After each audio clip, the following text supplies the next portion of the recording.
So, a Okay. very good afternoon, everyone, and welcome to the final day of the 5 days FDP on the role of higher education in conserving indigenous technologies for sustainable heritage. To begin with the first session of the final day, I would like to invite our speaker, Architect Abhishek Jain. Architect Abhishek Jain is a practicing architect having masters in urban regeneration and an architectural historian born and brought up in Shahjahanabad. He is running Urban Heritage Conservation Initiative at Shahjahanabad since last 15 years called Shahjahanabadi Foundation. His heritage research works in the fields of cultural and built heritage of historic cities in India are published in national and international level. He has been invited by several national and international universities to present his research on urban built heritage of Shahjahanabad and its transformation. He is also a visiting faculty at the School of Planning and Architecture, Architectural Conservation Department. He has been taking initiatives like heritage walks, public awareness programs for heritage awareness from the last 15 years and have done more than 500 heritage walks in historic 7 cities of Delhi. Thank you for accepting our invite, sir. You can start your presentation. Thank you, Ms. Babu. I'll just straight away start with my presentation. I think the introduction has already been.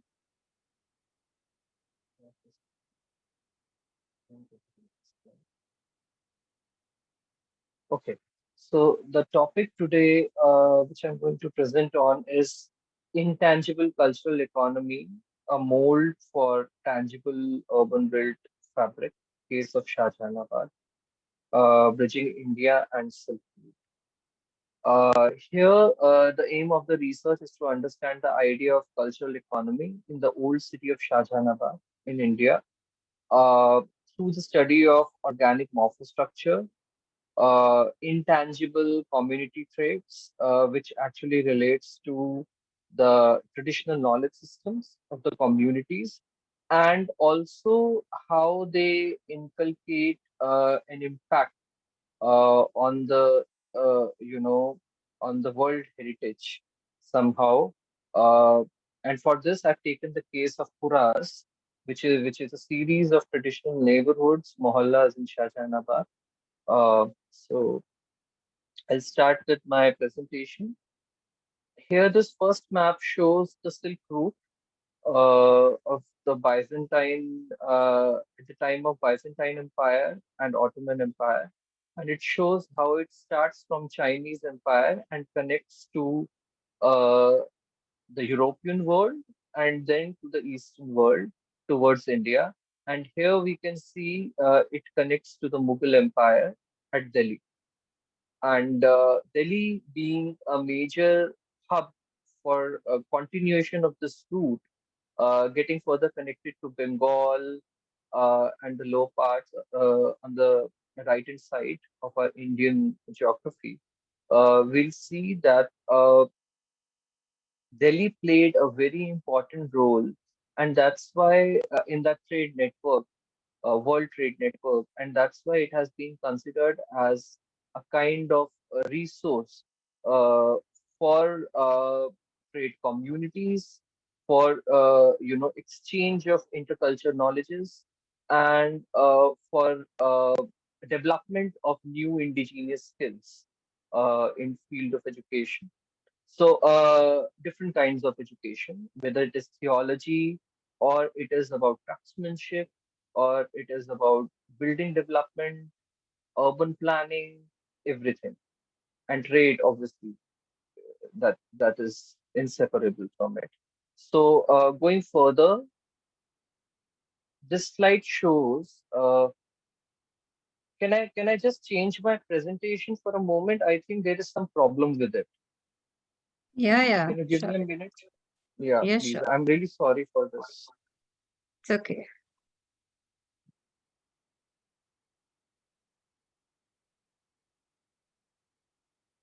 Just a second.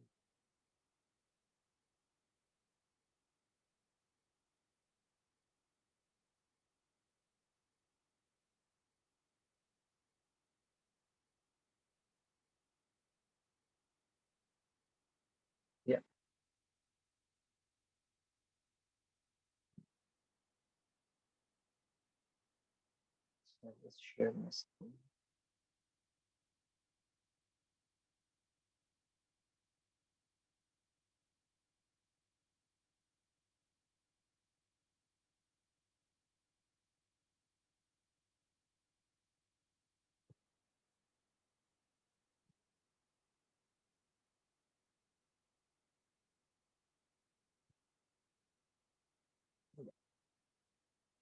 Is it visible to all of you?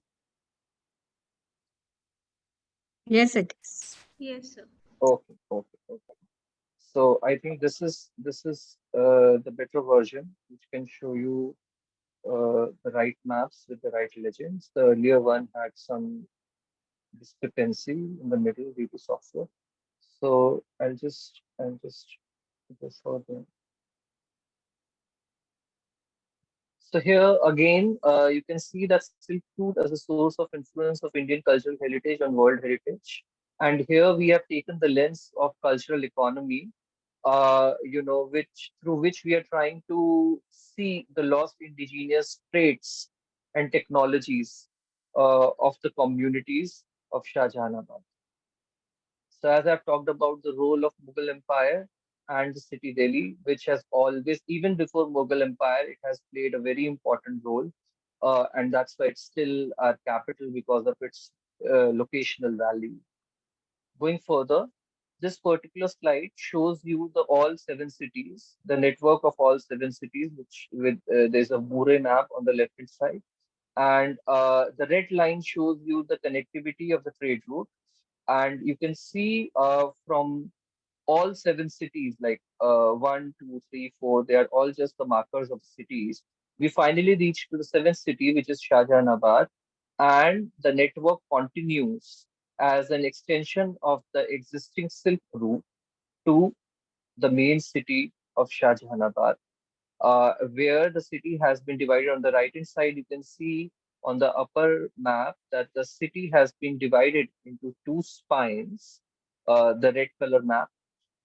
You can see a green line going to the Red Fort. I'm sorry, I don't have a pointer here to explain, but if you just focus on the map on the right hand side, you can see that this red straight line, which have been drawn and dotted as well in the map, goes straight to Red Fort, the central complex, and then it at 90 degree it goes further. So you can see the continuation of red line in this drawing, and this is the connectivity of trade route, which further connects to Agra and Lahore. So even the gate through which it goes is known as Lahori Gate, to which it further connects to Lahore.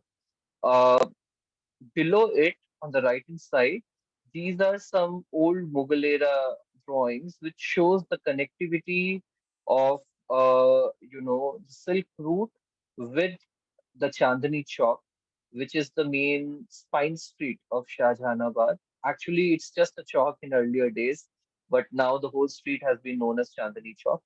And this shows that the importance of, in this map there is very strong connectivity has been shown on different scales. I've tried to create a conjecture with two maps where you can see the map coming from the upper side of Lahore, and then it further connects to the Fatehpuri Mosque at Shahjahanabad, passing through Chandni Chowk. So it's a kind of conjectural representation which I've shown here, that you pass through the hills and then further it goes to uh, you know, uh, this is how the Mughals used to draw their maps. And in the lower, if you see the lower drawing, which is the view of 18th century Shahjahanabad from the foot wall of Red Fort, in which we can see the straight spine of Chandni Chowk. And on the left hand side, you can see the spine, which is further connecting to Delhi Gate, the trade route, which we are talking about in the first map on the left-hand side.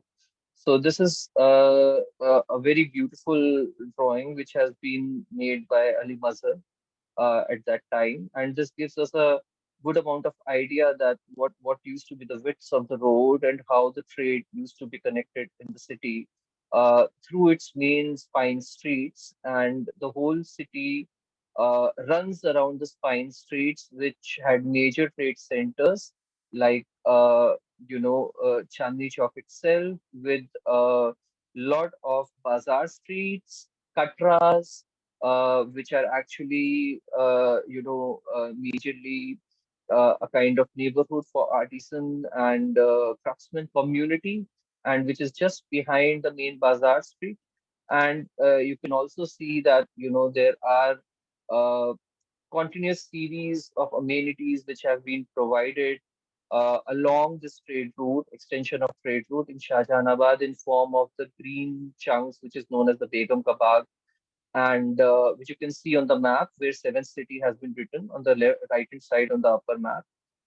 Here you can see the green chunk in the middle. That is Begum Ka Bagh with the sarai for the traders, and the chowk, which is the major public activity zone and the place to show uh, the the perfect craftsmanship of the city to the people.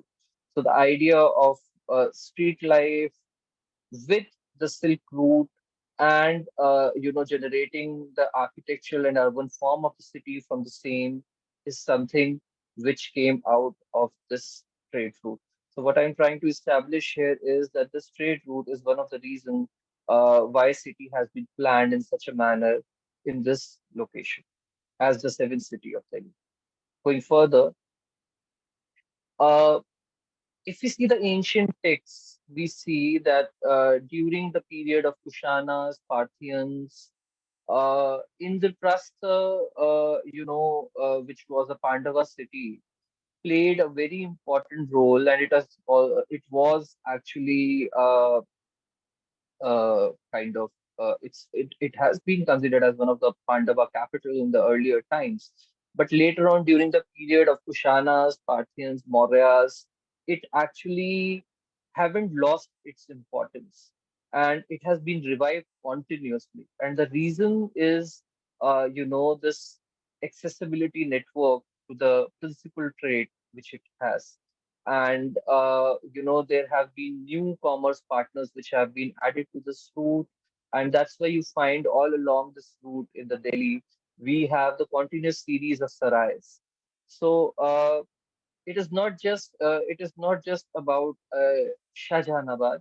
It is about the all seven cities of Delhi, which I'm trying to talk about here, uh, where we are not just talking about 1700s or 1600s, 17th century and 15th century. We are actually starting for 11th century and even much before that. If we take the example of Kushanas and Parthians. This route further connects to West Asia, Europe, Central Asia, China, South Asia, Southeast Asia, and even in Purana Kila, which is considered as a site for the Indrapat, the original city of Pandavas, and later on for Kushanas and Parthians, we have found a lot of archaeological remains of the settlements of that time period, majorly the Kushana period and the Parthian period. So this shows that the antiquity of Delhi, in terms of connection with the Silk Route, is very old, and it is a reason of development of many cities, their indigenous culture, technologies of that time period, and passing on of them from one generation to another. Going further, I'll just try to give you throw some light on cultural economy. Cultural economy particularly permeates cities at the peak of national urban hierarchies, have throughout history performed as sites of specialized, high value cultural expression and production. Culture has underpinned the development of cities and represents attributes of identity and power as observed by Peter Hall in magisterial treatment of cities at their key movement of ascendancy and influence in cities and civilization, which they did in 1998. So they've seen that even till today, when Silk Route may not work the way it used to work, we have those cultural uh, remnants all along it in our country coming up till Delhi, and that helped in generating an identity of the city, at the same time making it a cultural resource for our country. Now, if we talk about cultural economy, the first thing which comes to our mind is the bazaar streets, the hustly bustly bazaar streets of our old cities, and especially Shahjahanabad. So I have some pictures for you which shows you the character of these streets even today. They have been transformed a lot, but you can still feel the vibe of old city, the way traders interact, the way visual interaction happens between the commodity and the trader and the buyer.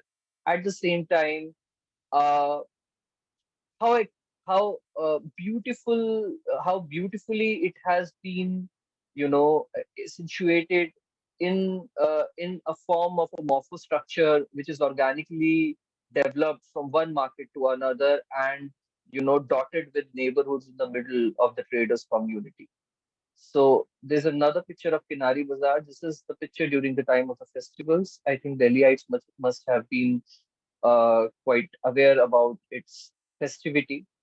Then we have the Riva Kalan, which is a very famous street market for gold and silver in Shahjahanabad.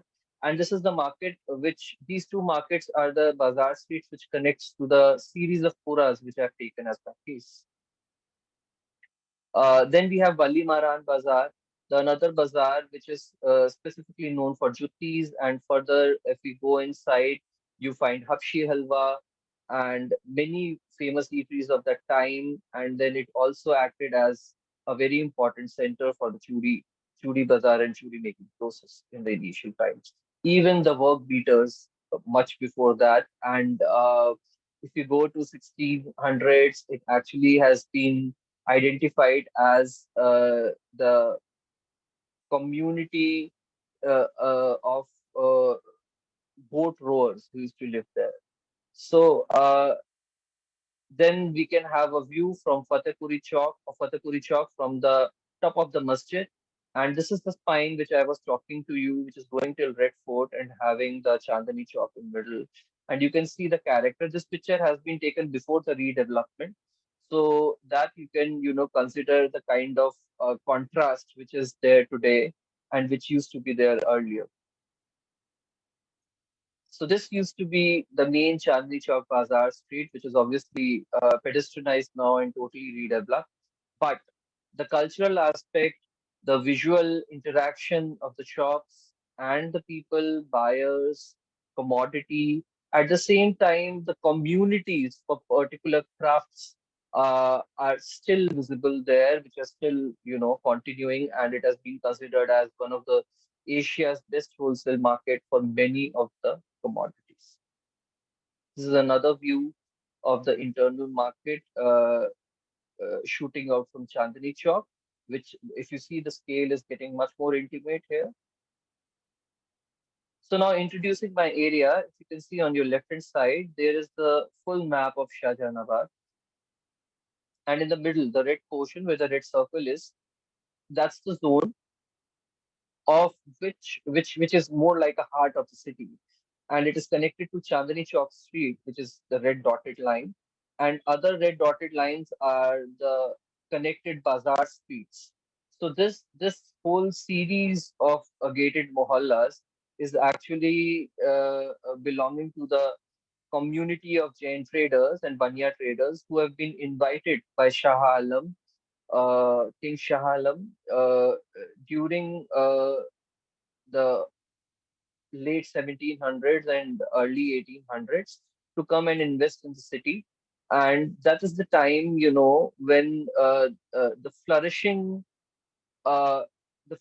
crafts of Shahjahanabad had taken a much more stronger character in terms of generation of indigenous systems to support this cultural economy. At the same time, the architectural patterns of the communities who are living there, architecture typologies in form of different kind of buildings, community buildings, traders buildings. At the same time, the tourism aspect which got boomed up in the city in 18th century. So here, if you see, I'll like to talk about puras, which this the series, my case, Dharampura, Vakilpura, Roshanpura. These three series There are many puras in this network, but these three I'm going to cover today. And if we get through the history of the terminology pura, we find that pur and pura, have been used for settlement or a city. And we find it in our Vedas. So Rig Veda has a mention of it, and there are further, sacred texts of Hinduism who actually talks about puras as a very important element. And this shows the idea of Hinduism as the trade community, major trade community in India, is Hindu dominated even during the times of Mughals as well. And they know the traditional craft and enhancement of it, and how to bring it forward in the network of the world trade. So this series of neighborhoods have been established next to these bazaars, and you see here the major community used to live together. I'll just go forward for you. So these are the blow-up maps. On the left-hand side, you see the blow-up map of Dharampura. On the right-hand side, we are seeing the blow-up map of Akilpura. Dharampura is the main nucleus around which these network of gated mohallas started. And this is majorly the Banya community, the Vaishya community as per the ancient Indian texts, and they're majorly involved in trade of different commodities, majorly cloth, uh, jewelry, gems, binding, paper binding, and other crafts. But here you see the craft quarters are not here. These are the residential quarters of the community. The craft quarters were on the outskirts of the city of Shahjahanabad, next to the city wall, and they have been majorly, run by these people. But craftsmen are living there. This is the main central hub of the city where the traders from the Silk Route used to come, and which acts as a center of lot of intercultural mix and cross-cultural knowledge exchange. So on the left-hand side, if you see, it's an organic growth, which we can see of Mohalla, and these red boxes which you are able to see are the gates, which have been put after every kucha. Kucha means a street. So after every walkable street, you find a gate where you can, make it, you can close it during the time of upheavals. And further, it got divided into multiple cul-de-sac streets which are shooting out from the main primary street. And they have been named traditionally on the basis of the number of houses they have. So, for example, in Dharampura, you see there is an urban typology which these people have generated themselves, uh, and which is sort of very indigenous to Shahjahanabad, because it has been developed there itself, while having a mixture of Gujarati, Uttar Pradeshi, and Mughlai culture together, because these traders were majorly migrated from Rajasthan, Gujarat, and UP, and some of them came from Haryana as well. So here you see, this new typology has been generated where, we have a bigger plot earlier, and later on, the number of brothers used to divide that huge Haveli into smaller parts. And that's how we get these different names like Chhe Ghara, Panch Ghara, Sat Ghara. So it means the street of seven houses, the street of six houses, the street of four houses. And these traditional typologies of urban planning had been taken birth in themselves. And later on, people have tried following them and started using them as a tool of urban planning knowledge to be used further in the city planning process and its organic growth as well. uh, every stretch which we are seeing between the red dots, which I said are the gates, rectangles, they are the temples. And temples became the main community zone of each stretch, which are at walkable distances, and they all have the basic amenities which a community need. And these community buildings have been made with special kind of architectural style, which has not been planned but came out as a byproduct of the hybridization of the traditional Mughal architectural style and the architecture indigenous to Gujarat, Rajasthan, and UP, which these people have brought with them. So they're well adapted with this Islamic city, and a new kind of Ganga Jamna Tehzeeb had got generated at this place, which is very special. And once you go at the place, you can experience it. Now, here, if you see, every temple is a complex. Earlier, there was no piped water, so temple, is a part of the central chalk where you have an Ashthalya, which is the dispensary in the earlier days for this community because Jain communities totally believe in Ayurveda. Then you have a school for Jain education for girls and boys both. At the same time, you have a pustakalaya, a library where the Jain texts have been kept, and the traditional scripts have also been found there to as a kind of research center and education center in the city. So this whole idea, at the same time, they have dharamshalas and Tyagi Bhavan, which acts as community spaces.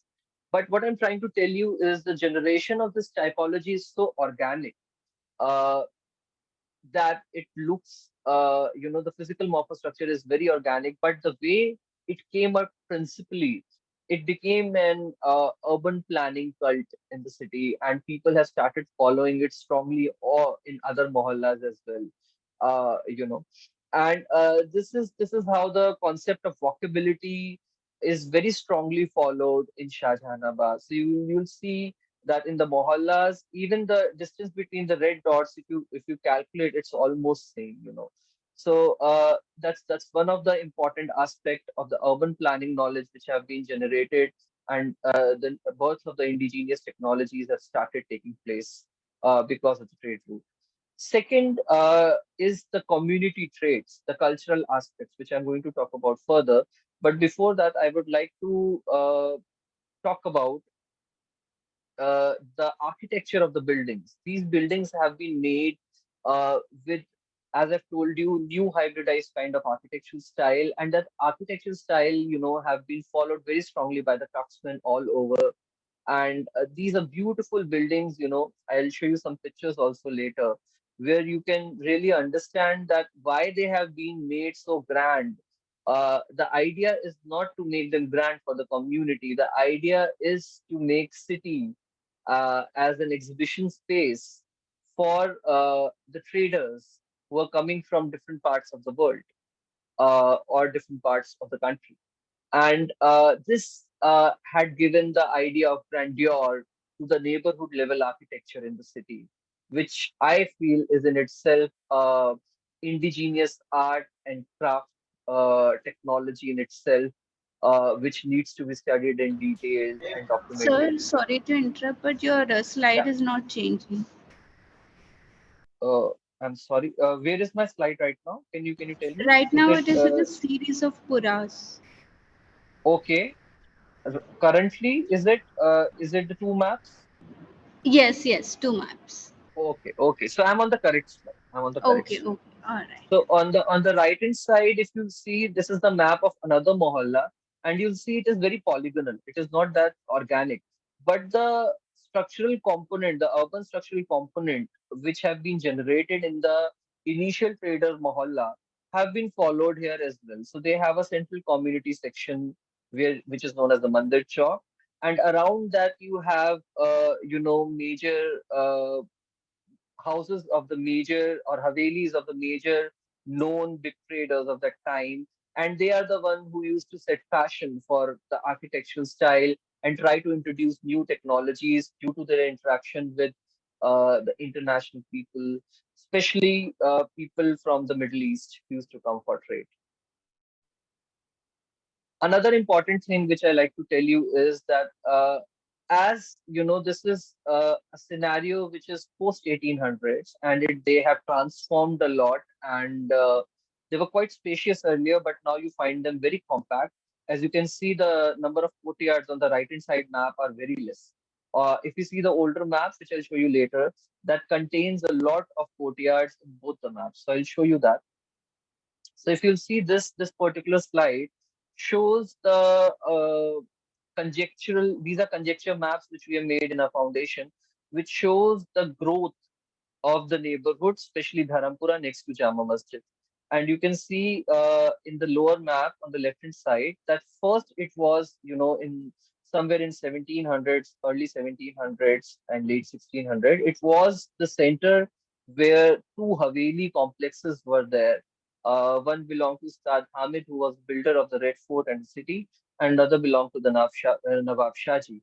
And later on, it all these people, after the first upheaval which happened during the time of Nadir Shah, Muslims have been chucked out of the city at certain level. People has to go out, but because city was in ashes, and that is the time, later on kings have tried to get new community to increase the economic status of the city, at the same time to make it livable, while and that all the reason is the connectivity to the Silk Route. And that's how these people have started developing their quarters. And if you see in the second map, 1800s map on the right hand side, at the bottom we have the blow up of the whole network of the map of the mohalla which I've just shown you, the Dharampura mohalla. If you see in the previous slide on the left hand side, the mohalla which I'm showing you here, the morphostructural growth of this has been shown in these maps below. And you see the black portions are actually the temples. And later on, the idea of sustainability as the community grown, the compactness increased, but at the same time, the community and the urban planning prototype has been repeated constantly. And it became an element of urban conservation today for us. So here you can see the transformation which happened during this period. I'll go further. This particular slide shows the transformation of the another mohalla which I was talking about, which is Vakilpura, where majorly the community of Vakils who used to deal in uh, money which is related to trade and court. They used to live, and they have a direct connection with the trader community. And here also you'll see the map of 1846 on the left hand side shows the street structure. Uh, and on the right hand side, you can see how the plots get divided further and further and further, and we are getting multiple nodal centers.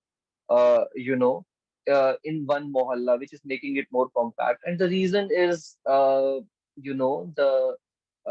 divisions between the properties as the higher, increases in the family.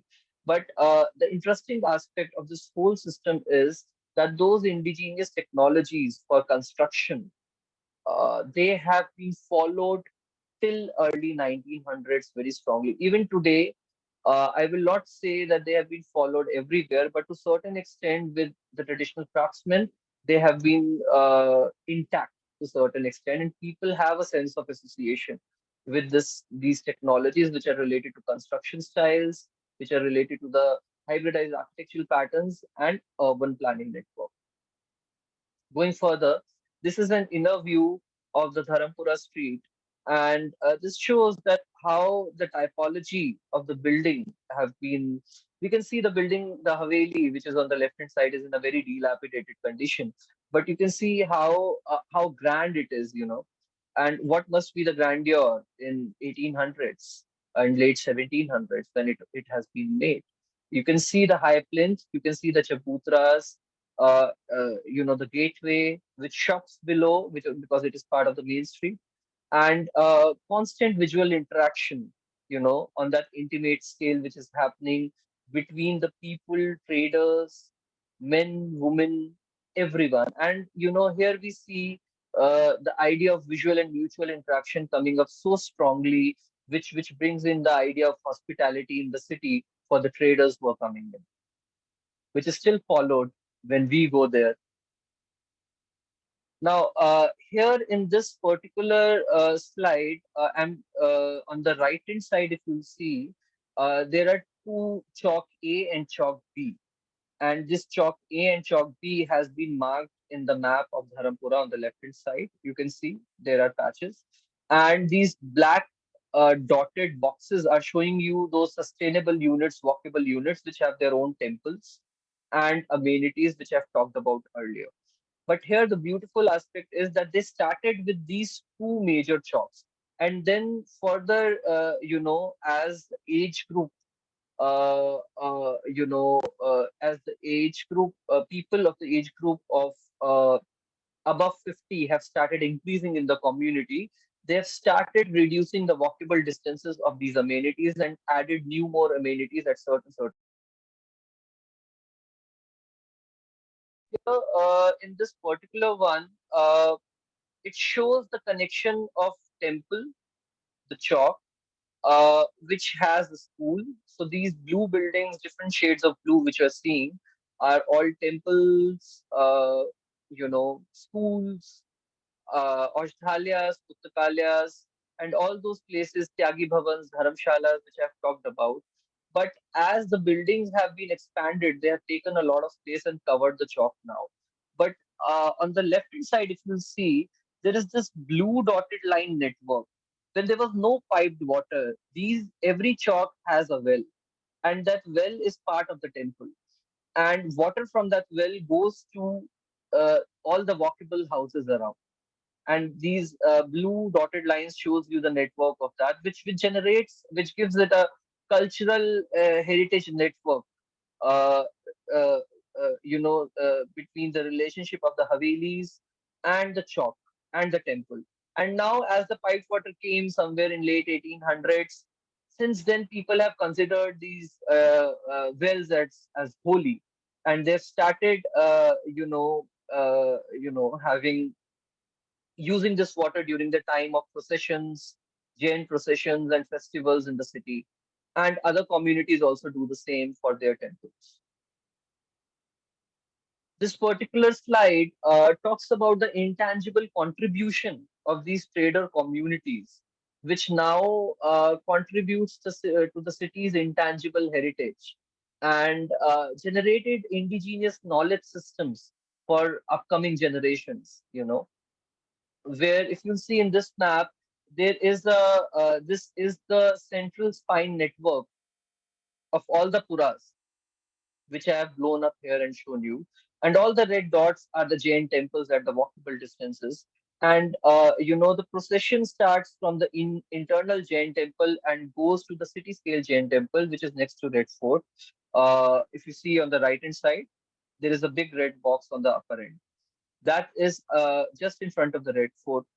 It's known as Lal Mandir. And here, this network, this procession starts and end at this temple. And the whole idea is to collect holy water from these wells, and then come to the final main temple of the city and offer that water to the god idols. And this, let me tell you, these community festivals and processions now contribute a lot in the city heritage tourism. And it all started with the traders community, and which is a byproduct of Silk Route. Going further, this particular slide shows you those squares, the two initial squares which I've talked about, the Naya Mandir Square and the Bada Mandir Square. And Naya Mandir, as it's still been known as Naya Mandir, it has been made in late 1700s. And at that time, when, as per the Mughal rule, no temples were allowed to be built in Shahjahanabad. But because it's a trader community and the Khajanchi community, they were majorly Jains and Banyas, they've taken special permission because they hold the economy of the city at that time. And they have been given the special place in the heart of the city to make their temple and have their processions. And this is how the cross-cultural impact, came in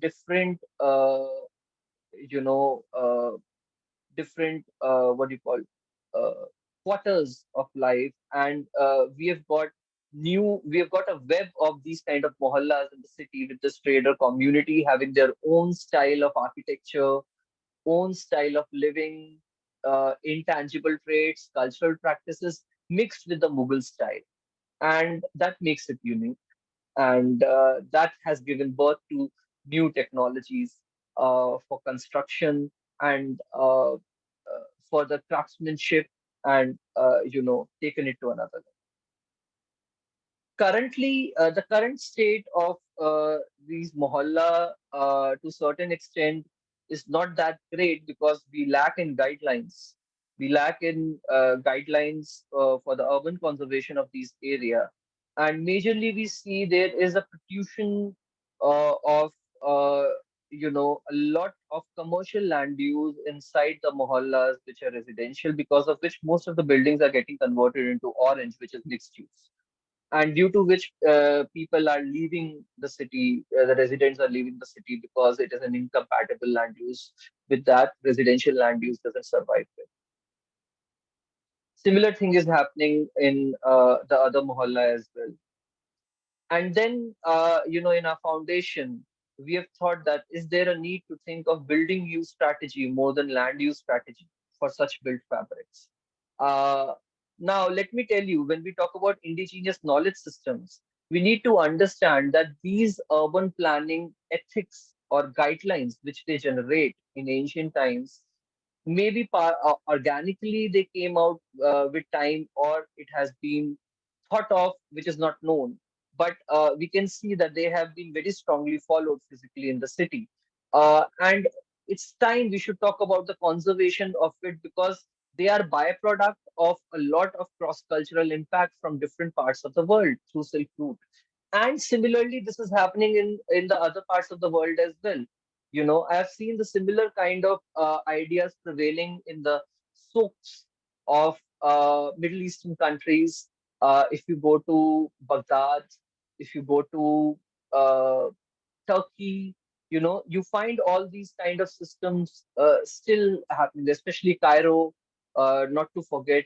And even in European countries, if you go towards Italy, in the internal quarters like Florence, which is, the center of Renaissance, which doesn't have to do anything with this. But still, you see there are typologies which are identical in nature, the architectural typologies which are identical in nature, at least in form of the principle which has been followed for urban planning.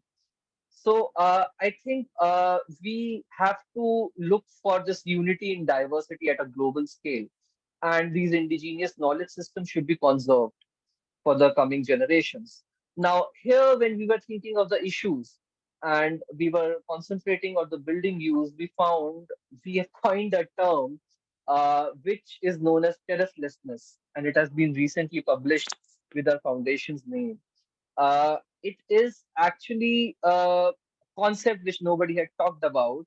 We always talked about terrace networking in the old city, but the main reason of de-densification of these old cities now, because of which the commercial aspect is increasing and that residential aspect, which leads to cross-cultural interaction, is decreasing, is actually because of the incompatible building uses, not land uses.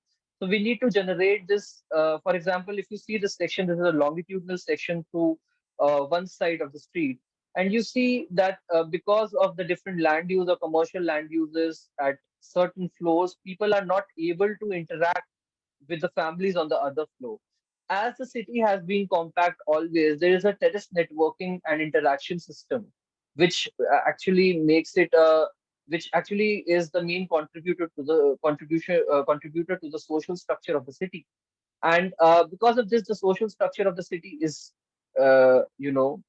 dilapidating with time, and it's disintegrating.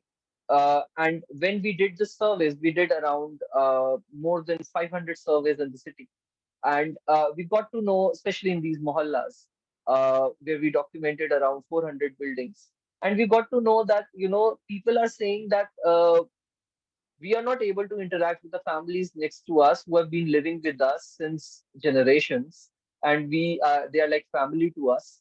And that is the reason when they move out, we feel there is no one who we can call as our own, and we also move out of the city.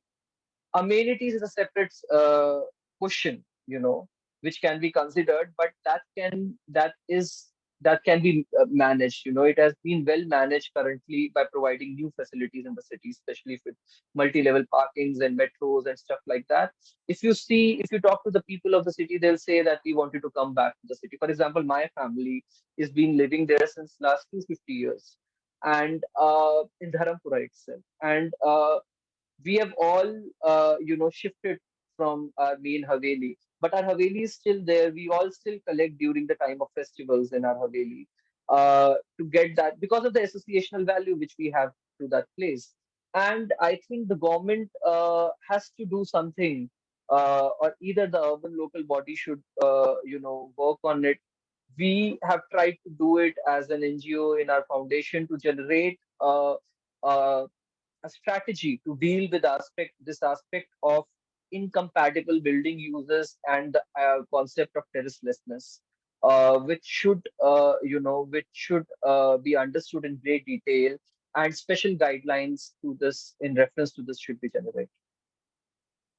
So here we talk about the different typologies of Havelis in the city. And you see there are Haveli with shops, there are Haveli with high plinths on the intersection as per the topography of the area. There are Havelis, with double courtyard, single courtyard. That also shows that, when there is double courtyard, this is Zanana and Mardana.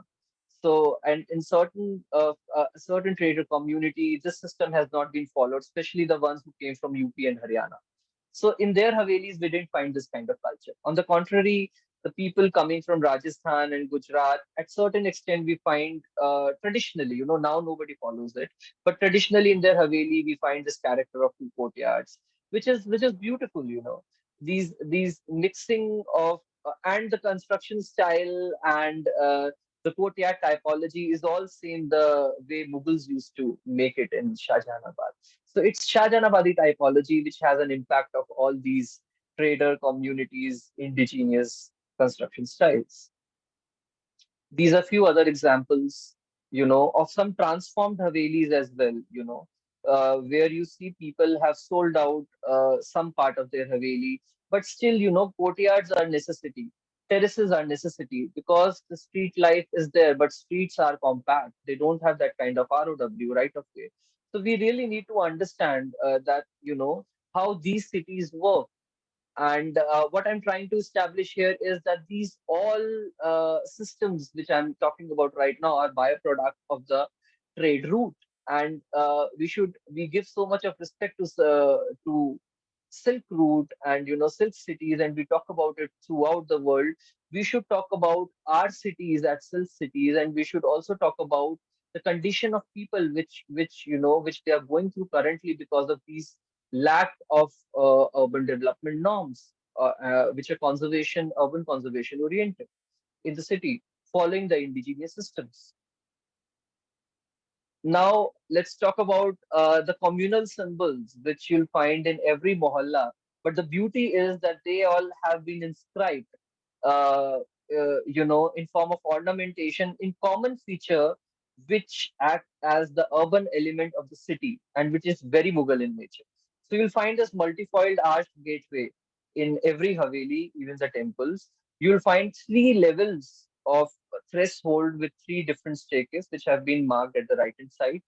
And you find chabutras in the lower third picture, you can see, where people can sit and interact. This all is a very Mughal style, which came with the mixture of Rajputana style initially, even when Delhi was not their capital.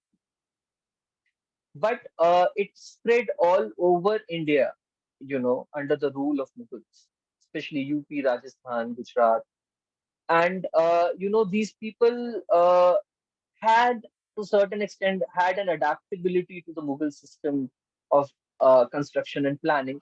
But let me tell you, their indigenous systems were much more dominant as compared to the Mughal system, which we can still see. That's why our all historic cities are very different from each other.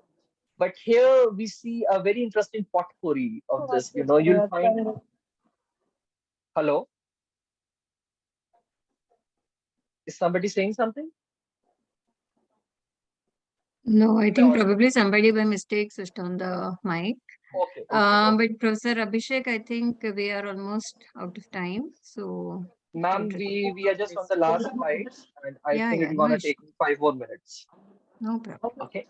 So here you can see the communal symbols, and these are all part of those indigenous knowledge systems which I'm talking about, and they have inlaid their gods and images in the ornamentations for the cities. For example, this is the oldest temple which has been built there, first planned temple, Jain temple for the trader community, and which I was talking about, called as Naya Mandir. And it has been totally planned on the concept of a mosque. Like Jama Masjid has been taken as a concept for planning this Jain temple, not of the Nagara style, neither your Dravidian style of temple or Hoysala style, whatever styles you have, they've generated their own style, and this is all because of the craftsmen who are living there. And this had given birth to new technologies and indigenous knowledge system. As you can see, the pictures, the art of Pietra Dora, frescoes, Mughal frescoes have been so well gelled with the Hindu system. Even the temples didn't have shikras, they have onion domes. This particular few slides, I'll just quickly skip it, but they shows the inventory which we prepared and the transformation of the building which happened in the time. As you can see on the right hand side, this is the picture, which the pink picture on the right hand side of the Haveli, which I've taken somewhere in early 2000s. And this is the current picture at the bottom where you see the ACP cladding, then the whole Haveli has been redeveloped. It is loss of those knowledge systems, and I think we need to do something about it. And for the same, we have generated certain strategies for conservation of facades so that these families who are living there, they are able to retain those networks with minimum intervention, because they need to they need to get along with the modernity. That's unsaid. But with that, we need to preserve our past as well. And here we have generated the system of lines of the structural network of the buildings so that, one can follow those lines and the integrity of the architectural features of these eras should not be disturbed. Similarly, the Chabutra network system, which is half gone, if you see, the red patches are the one where there are no Chabutras, and brown ones are the Chabutras which are still there. So red ones are encroached. So we have talked to the community to reclaim back to the people. And these are the two chalks which is Naya Mandir and Bada Mandir, and you can see uh, how the chalks have been totally taken up into the building extensions, and the idea of street life is still there, community is still there, but the idea which initially has been drawn for the trader community is missing.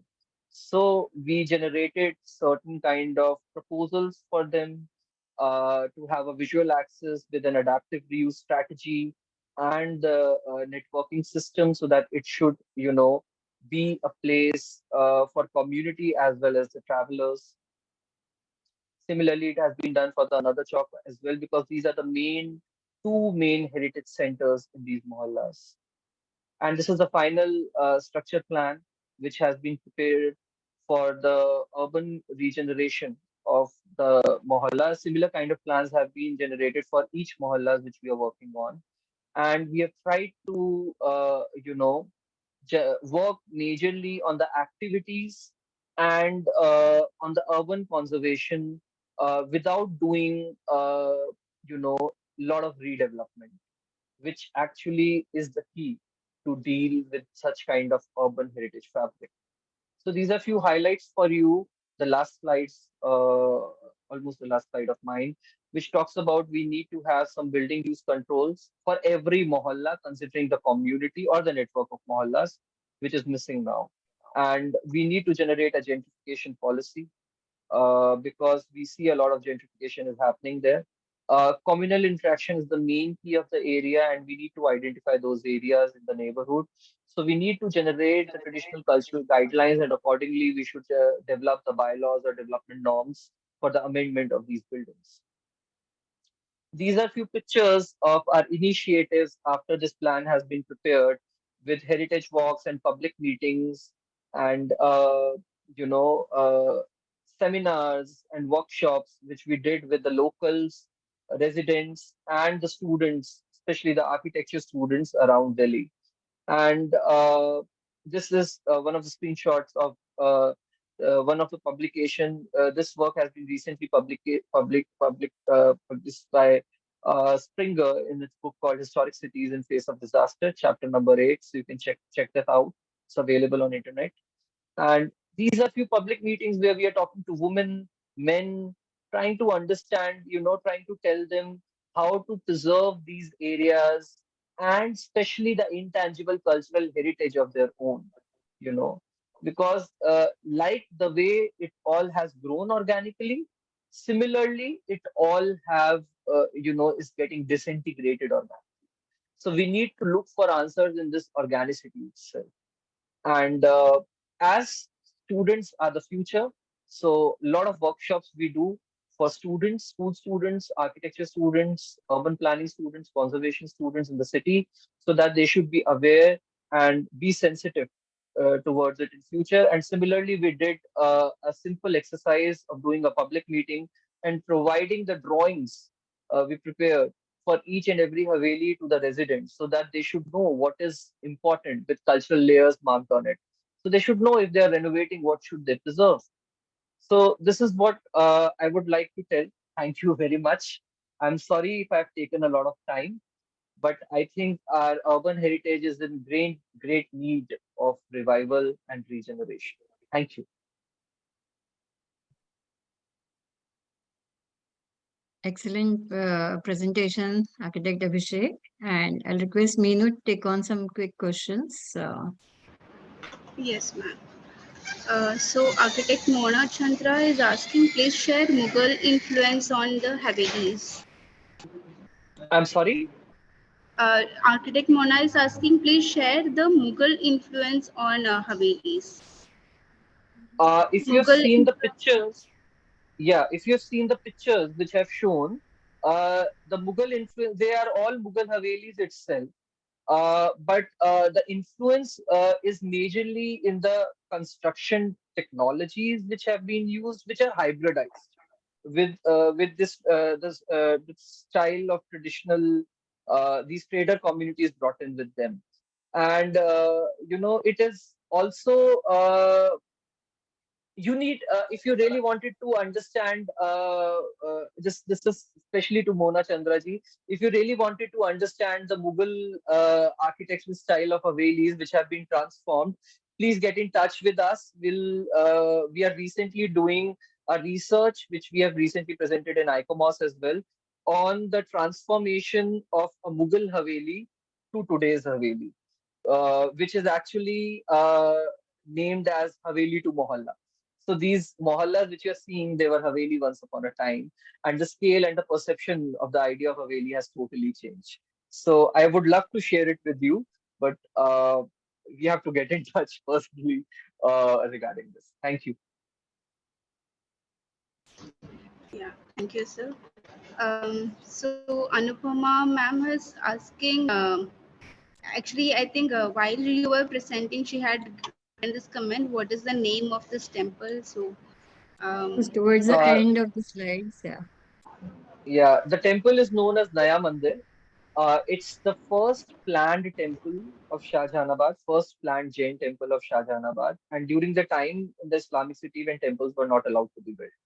And it has all Mughal architecture planning system, and it's very it's a contrast that it has a plan, typical plan of Jama Masjid, and on that the temple has been built, and Vastu principles which have been followed in the temple has been well mixed with the typical Quranian ideas, and they're sitting well. For example, the Qibla is always in the west, so the gate of the mosque is always in the east. Similarly, in the Vastu, the gate of the temple should be in the east. So somehow they sit together, and that's the integration which we see, the cultural integration.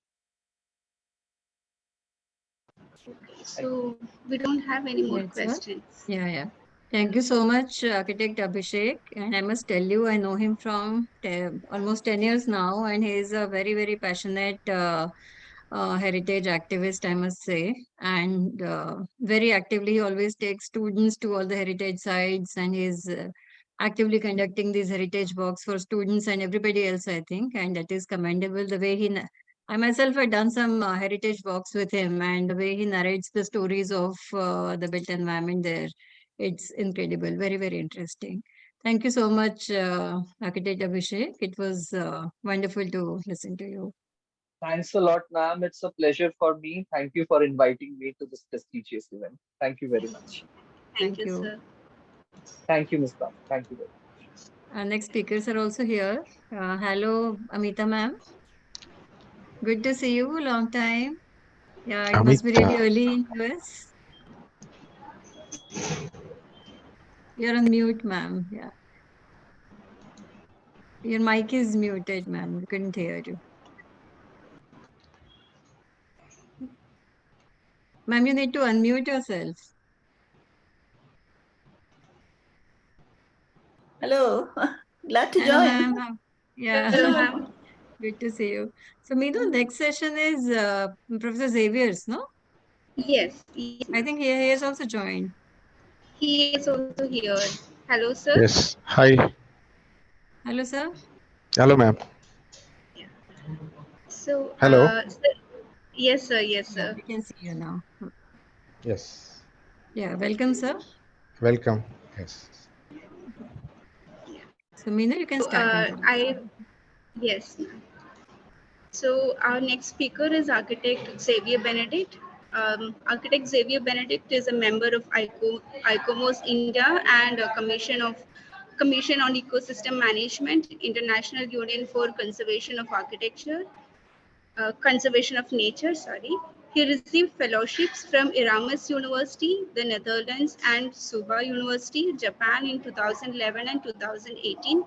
He regularly publishes research articles and papers in leading national and international journals.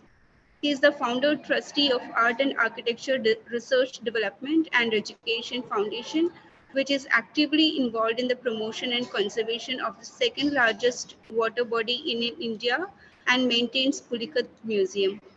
As a member of UN Habitat under the World Urban Campaign, he organizes various events and activities regularly. More than 120 fisherwomen are being empowered through his foundation with traditional palm leaves craft. His firm Anamika Architects and Designers Chennai has accomplished various scale of projects around the country, including SRM Public School, Kudamkulam Nuclear Power Corporation Limited, Township KK2, SRM IT Park, etc. So you can share your screen and start your session.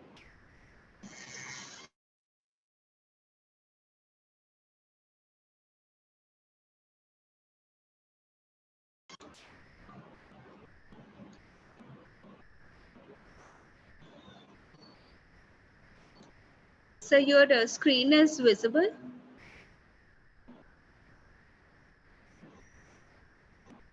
You need to unmute your mic. Somebody.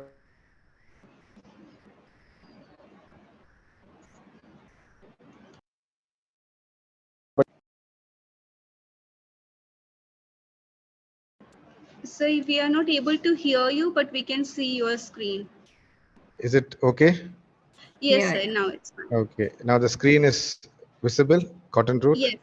Yes, sir. Okay, fine. Thanks for the opportunity. And today I'm going to speak a different topic to the previous session is a silk route. So this route is not much known or widely accepted, but there are so much of evidence and a lot of hidden evidences which has not been shown outside. So I'm going to talk on something called cotton route, which is the main reason the Europeans came to settle in India.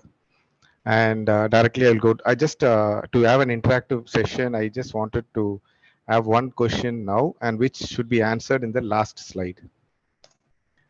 The color brown, or I would say kavi, it is from where? Which material produces the color brown in the cotton, in on cotton?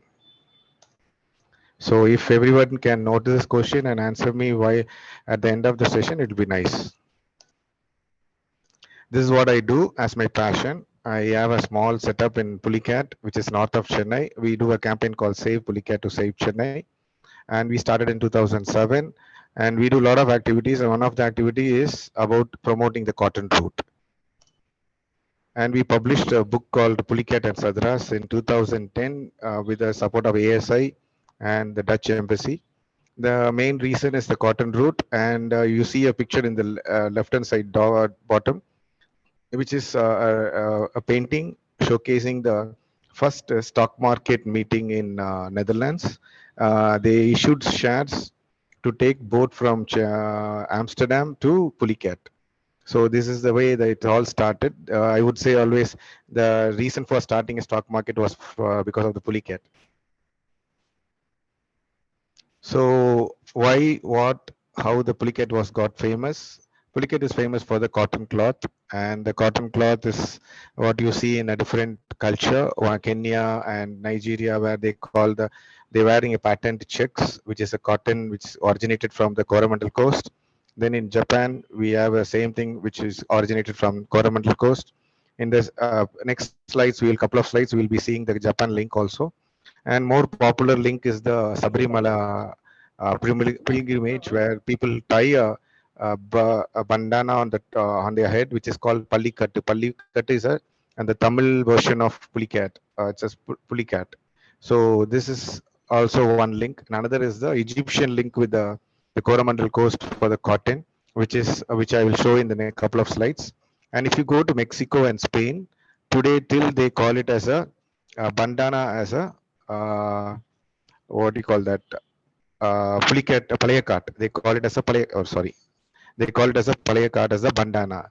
And this, the next one is a Ho Chi Minh city, where I gave a presentation about a couple of years back, where I am wearing a lungi or a sarong, which was made in Vietnam, but they call it as palayakat. Palayakat is the Anglican, that's a word of Dutch word of Pulicat. And you see the dress worn by the royals, made in Pulicat. So this is a connection which I'm going to talk today, and to say how the architecture has also got involved in this, and why we should protect it. And if you are going to Malaysia, you will see a couple of streets named as a Pulicat or a Palayakat. In Malaysia, Palayakat means cotton cloth. The evidences, there are plenty of evidences. We also took a lot of evidences from the archives material from Leiden and as well as in Chennai. And the most popular and the most extensive knowledge came from the book Oceanscape, published in 2012, which Government of India made as a most important book and gave copies to all the embassies around the country, around the world, Indian embassies around the world. This particular Oceanscapes opened our eyes with all the details of how cotton was exported from India, particularly Coromandel coast. And this cotton route is also another popular agenda of the government. And this is to counteract the Silk Route. And much work has not been done, but definitely government is on the line to make it as a popular.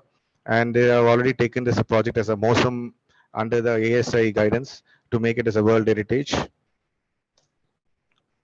And as I'm given only 50 minutes, I want to take it a little bit quicker. So to give you a basic idea of what is cotton route, it's nothing but the sea route, the route which the Coromandel coast kingdoms, or particularly the Tamil kings, took on the way and establishing their kingdoms on the southeast coast of southeast of Asia, Vietnam, Thailand, Cambodia, and Malaysia, Indonesia. And these particular evidences are nowadays being getting excavated in Keeladi in Tamil Nadu, and recently they opened up the museum. And we have to understand this kind of material, this knowledge has already been recorded in the 2000 years old Sangam literature. So we were searching for the evidences, and we found a lot of evidences. And now today I'm going to showcase how these things are been relevant today. And this is the main reason why we should always ask why the British and the Portuguese and the Dutch came to India. Do they have any purpose to come to India? That is the reason we have to find out. The main reason they came to India is for the cotton, particularly the cotton which they will use it on the ship. The secret of crossing the ocean during the monsoon was kept very secret in the Coromandel Coast kings. So this was because all the Silk Route, everything is on the land, and particularly if you are going by sea, you have to catch the coast and cross the every part of the continents. For example, if you are coming from Europe to to India, you have to catch the coast along the Africa, cross the Cape of Good Hope, and Zanzibar, come up out to the Pakistan, Surat, then come to Cochin and all. Because the cloth they use it on the sail of the ship is linen, which can't stand the monsoon winds or any sea winds, not more than 1 month. But fortunately, there is a secret within this particular kingdoms of Chola and Pandyas and Cheras, where they're using a cotton which are standing more than for 8 months, which particularly made out of cotton, which grows on the Coromandel side, which is a thick and woven by a particular community called Vadiyar community in Tamil Nadu. So this particular cotton was very much in demand. So the Europeans were trying to get to the knowledge of this, and there is a record saying that Vasco da Gama bribed one particular Tamil merchant and to get the knowledge and get the product and cross the ocean, particularly Arabian Sea, from the African continent directly through across the ocean with with the cotton sail and within the monsoon. I'll talk about the monsoon, how important the monsoons are. These are all been recorded. So particularly this left hand side picture you see, it is a Bali, a sculpture from Bali showcasing the Tamil ship having three sails. So three sails are very, very important to speed up the ship as well as cross the ocean in faster manner. So this knowledge was a secret of Tamilians and as well as the secret of the Arab traders. Arab traders, I would say, they are the masters of ocean. They were the masters of the navigation of the sea, and they were calling the cotton as a kutan. That's a word came from Arabic only, and they used to have a very secret link with this southeast coast of India, and they used to have large trade links, which are all visible in the monuments and records of Tamil Nadu. And this particular crossing the ocean with cotton were very secretly kept by the Arabs and the South Indians, which was later got into the knowledge of the Europeans, and the Europeans they wanted it to have a globalization. So you all today we have a globalization in terms of IT, information technology. In about 100 years back, it was about aeroplane having a diesel and putting an aeroplane and flying off. But before that, the entire globalization was taking place because of the ship, and to become the rural of the to become the king of the sea or ocean, you need to have that cotton cloth, which is a sail which crosses, which you can take all the loads on the ship, cross from Europe to India in 8 months, not catching the coast. So you save a lot, and take a lot of loads also.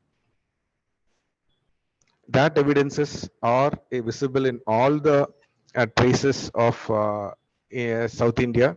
If you go to any kind of mosque in which this actually the picture you are seeing on the right hand side is a mosque in Tamil Nadu, built in Dravidian style. Don't think that it was a temple, then destroyed it and converted it into a mosque and all. It is mosque built by local Dravidian masons and carpenters in the and it is a mosque in the style of a temple. And if you go to any stone mosque, we call it in Tamil as a Palli Vasal, you will see that evidences. So the previous presenter also presented in such a way that Jain temple is made in Mughal, but these are all mosque built about 10th century, 11th century and 12th century. Is much older, more than 1,000 years old. And you can see on the left hand side also, it's a mosque, it's not a temple, about 11th century mosque, in the style of Dravidian architecture. Okay, before Europeans coming to India, they had a vision of cotton like a sheep growing in the plants. So they imagined cotton as a plant with a sheep growing on it, and they can pluck the sheep and convert, because they were exposed only to wool and linen. So they had the knowledge that the sheep is growing on this particular picture is from a 300 years old back picture. So this is the sheep is growing on the plant, and they are converting the plant, taking the sheep and converting into a cotton and using it. This is the way they imagined in India. And if you say India in the 16th, before 16th century, it is a land beyond Indus and stretching up to Vietnam and Japan. So India means it's a large area, wide area. But now today we have a smaller area called India. So this is the main reason. As I said before, three-sail ship, which is a knowledge which was transferred from the Egyptian to the medieval, where they're using the three-sail. Then the later the larger ship with the large sail. And however, if you see the India, and particularly the southern coast of India, was 19 to 20% of the world GDP. In one of the great philosopher has written that India and however continue far in advance in every European country in the spinning and weaving of cotton to nearly the middle of the 18th century. We were the kings of the cotton.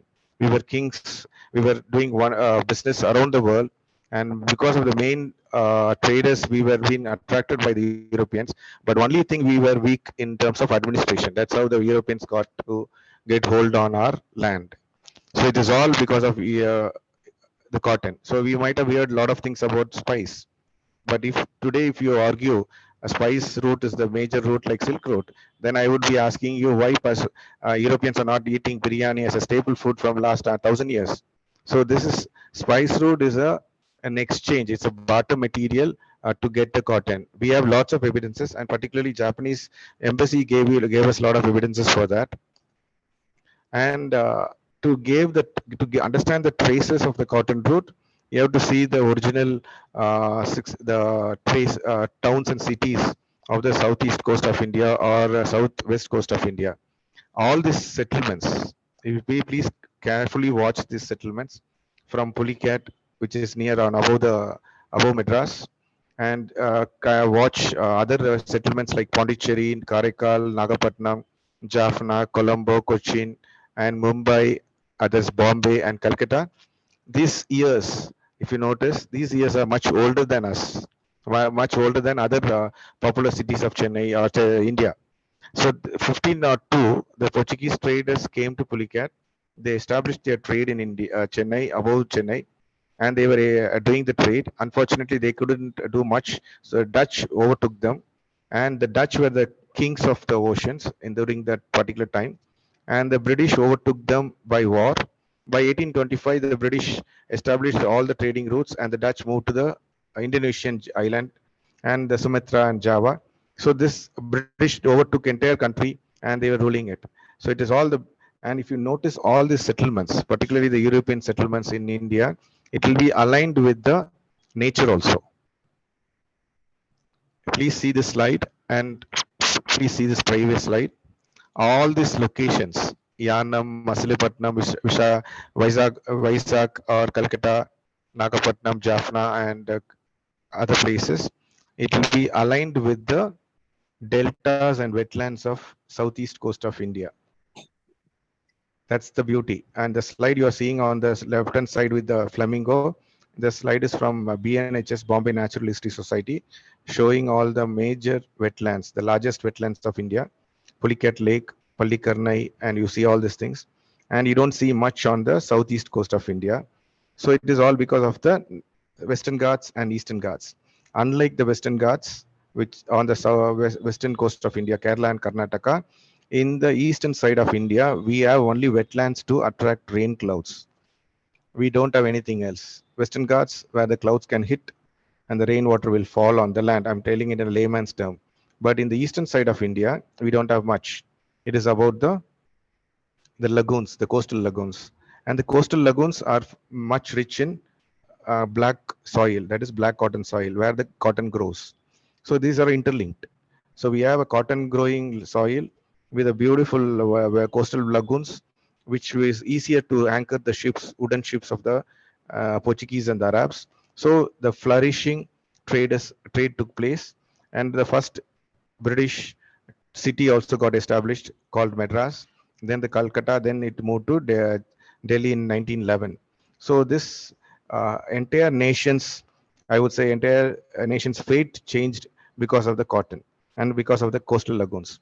And on the right hand side, you see a small line with the Tamil Nadu and Andhra Pradesh, which is nothing but Buckingham Canal, cutting across from Pondicherry to Kakinada in the southeast coast of India, which was used as a navigation tool to take all the cotton materials across the island, across the subcontinent.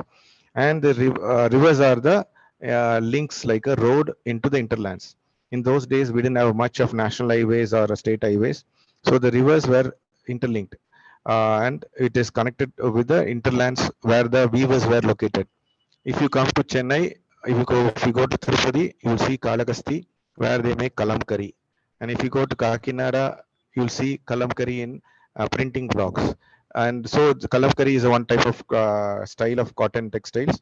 So these are all, if you see, there are will be locations located inside the in the mainland. For example, Tanjavur temple, it is located in the mainland near to the river, so that all the weavers can navigate through the river, or the merchants can purchase through by navigating through the canals or the rivers and reach the seaports. Like Pulicat is one of the major seaport, and then we have Chennai as a major city, Madras is a major seaport, then Pondicherry, Nagapattinam. So these were the thing which were establishing a major global cities for the Portuguese, Dutch, and the French. Later, the British took over from all the other colonials, and they established the country called India. So this is the, in a nutshell, I'm telling the entire history today. And if you notice all these coastal wetlands, these are all wetlands are the major migratory bird uh, locations. This where the flamingos, pelicans all migrate. So in those days, birds were used for as a navigation tools, and the turtles were used for navigating across the ocean. And you may ask, why? What's the big deal about the monsoon? So I'll couple of things in the next slide. And the monsoon played a major role in the fate of this country in colonizing the country. Monsoon, as you all know, there are two types of monsoon: southeast monsoon and northeast monsoon. And the monsoon, the word is from Arabic, mosim, and there are two types of monsoon. And if you notice, the southwest monsoon, which is from the from the Kerala and Konkan coast, Mumbai, which and the entire country, 25 states of the 26 states of the country, India, depend on the southeast coast, southwest winds, which is the southwest monsoon. There's the only state which depend on monsoon, which is the northeast monsoon, is Tamil Nadu. Tamil Nadu is the only state in India depend on the northeast monsoon. And if in our records, if you see all the records of historical records, all the exports took place in the northeast wind, that is northeast monsoon time. All the imports took place in the southwest winds, which is southwest monsoon. So Kerala and Konkan coast was receiving the ship, and the Chennai, Nagapattinam, Pulicat, and Visakhapatnam coast were exporting the material. So the spices were taken and bartered and exchanged. Gold and silver, diamonds were exchanged for the cotton. Majorly cotton for sailing the ship across the ocean and catching all the countries around the world. So the 17th, 16th, and 17th, 18th, and 19th century was the major change in the world administration. And as in this slide, if you read the slide, the first modern administration took place in Madras. Took place in Pulicat and followed by Madras. And if you take the first corporation or municipality in the country or in Asia, was Madras. First medical college, first engineering college. It's all started from Madras. The reason is there was a lot of money, a lot of things were happening, a lot of exports were going on, a lot of revenue for the British. And after London, everything was started here. That is in Madras. So the major reason for that is northeast monsoon, and then the delta. And if you notice, all the rivers in India, except a couple of rivers, all the rivers reaches from the Western Ghats to the southeast coast of India, and they flow through to the sea, Bay of Bengal. So these were the mouth where the major ports were located, and this is where the mouth where all the uh, birds sanctuaries are located. So now you can see the connection between why I'm talking about the World Heritage now, because there is a connection between the nature, culture, and people. So everything is interconnected. So we call it as a cultural landscape. There is a connection between human and a symbiosis between a human and the environment. So monsoon plays a major role or played a major role in establishing the country and establishing the economy.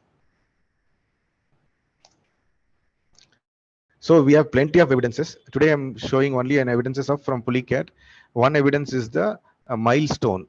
The only canal in India to have a milestone. East, you can see a slight English letter called ECC, East Coast Canal, 25. 25 is the 25th mile from Madras to Pulicat, and it's the southeast coast of canal crossing from Pondicherry to Kakinada. And we are all misusing the word called Coromandel. Coromandel is not Cholamandalam or Cholamandal, because Chola doesn't have a major role in the Chennai region. It's nothing but Kari Manal Made. The British couldn't pronounce the word Kari Manal Made properly, so it became Coromandel. Kari Manal Made, Coromandel. There are thousands of evidences for that. And if you go to the coast of Tamil Nadu or Andhra Pradesh, you hear a villages called Kari Manal. So Kari Manal means black soil.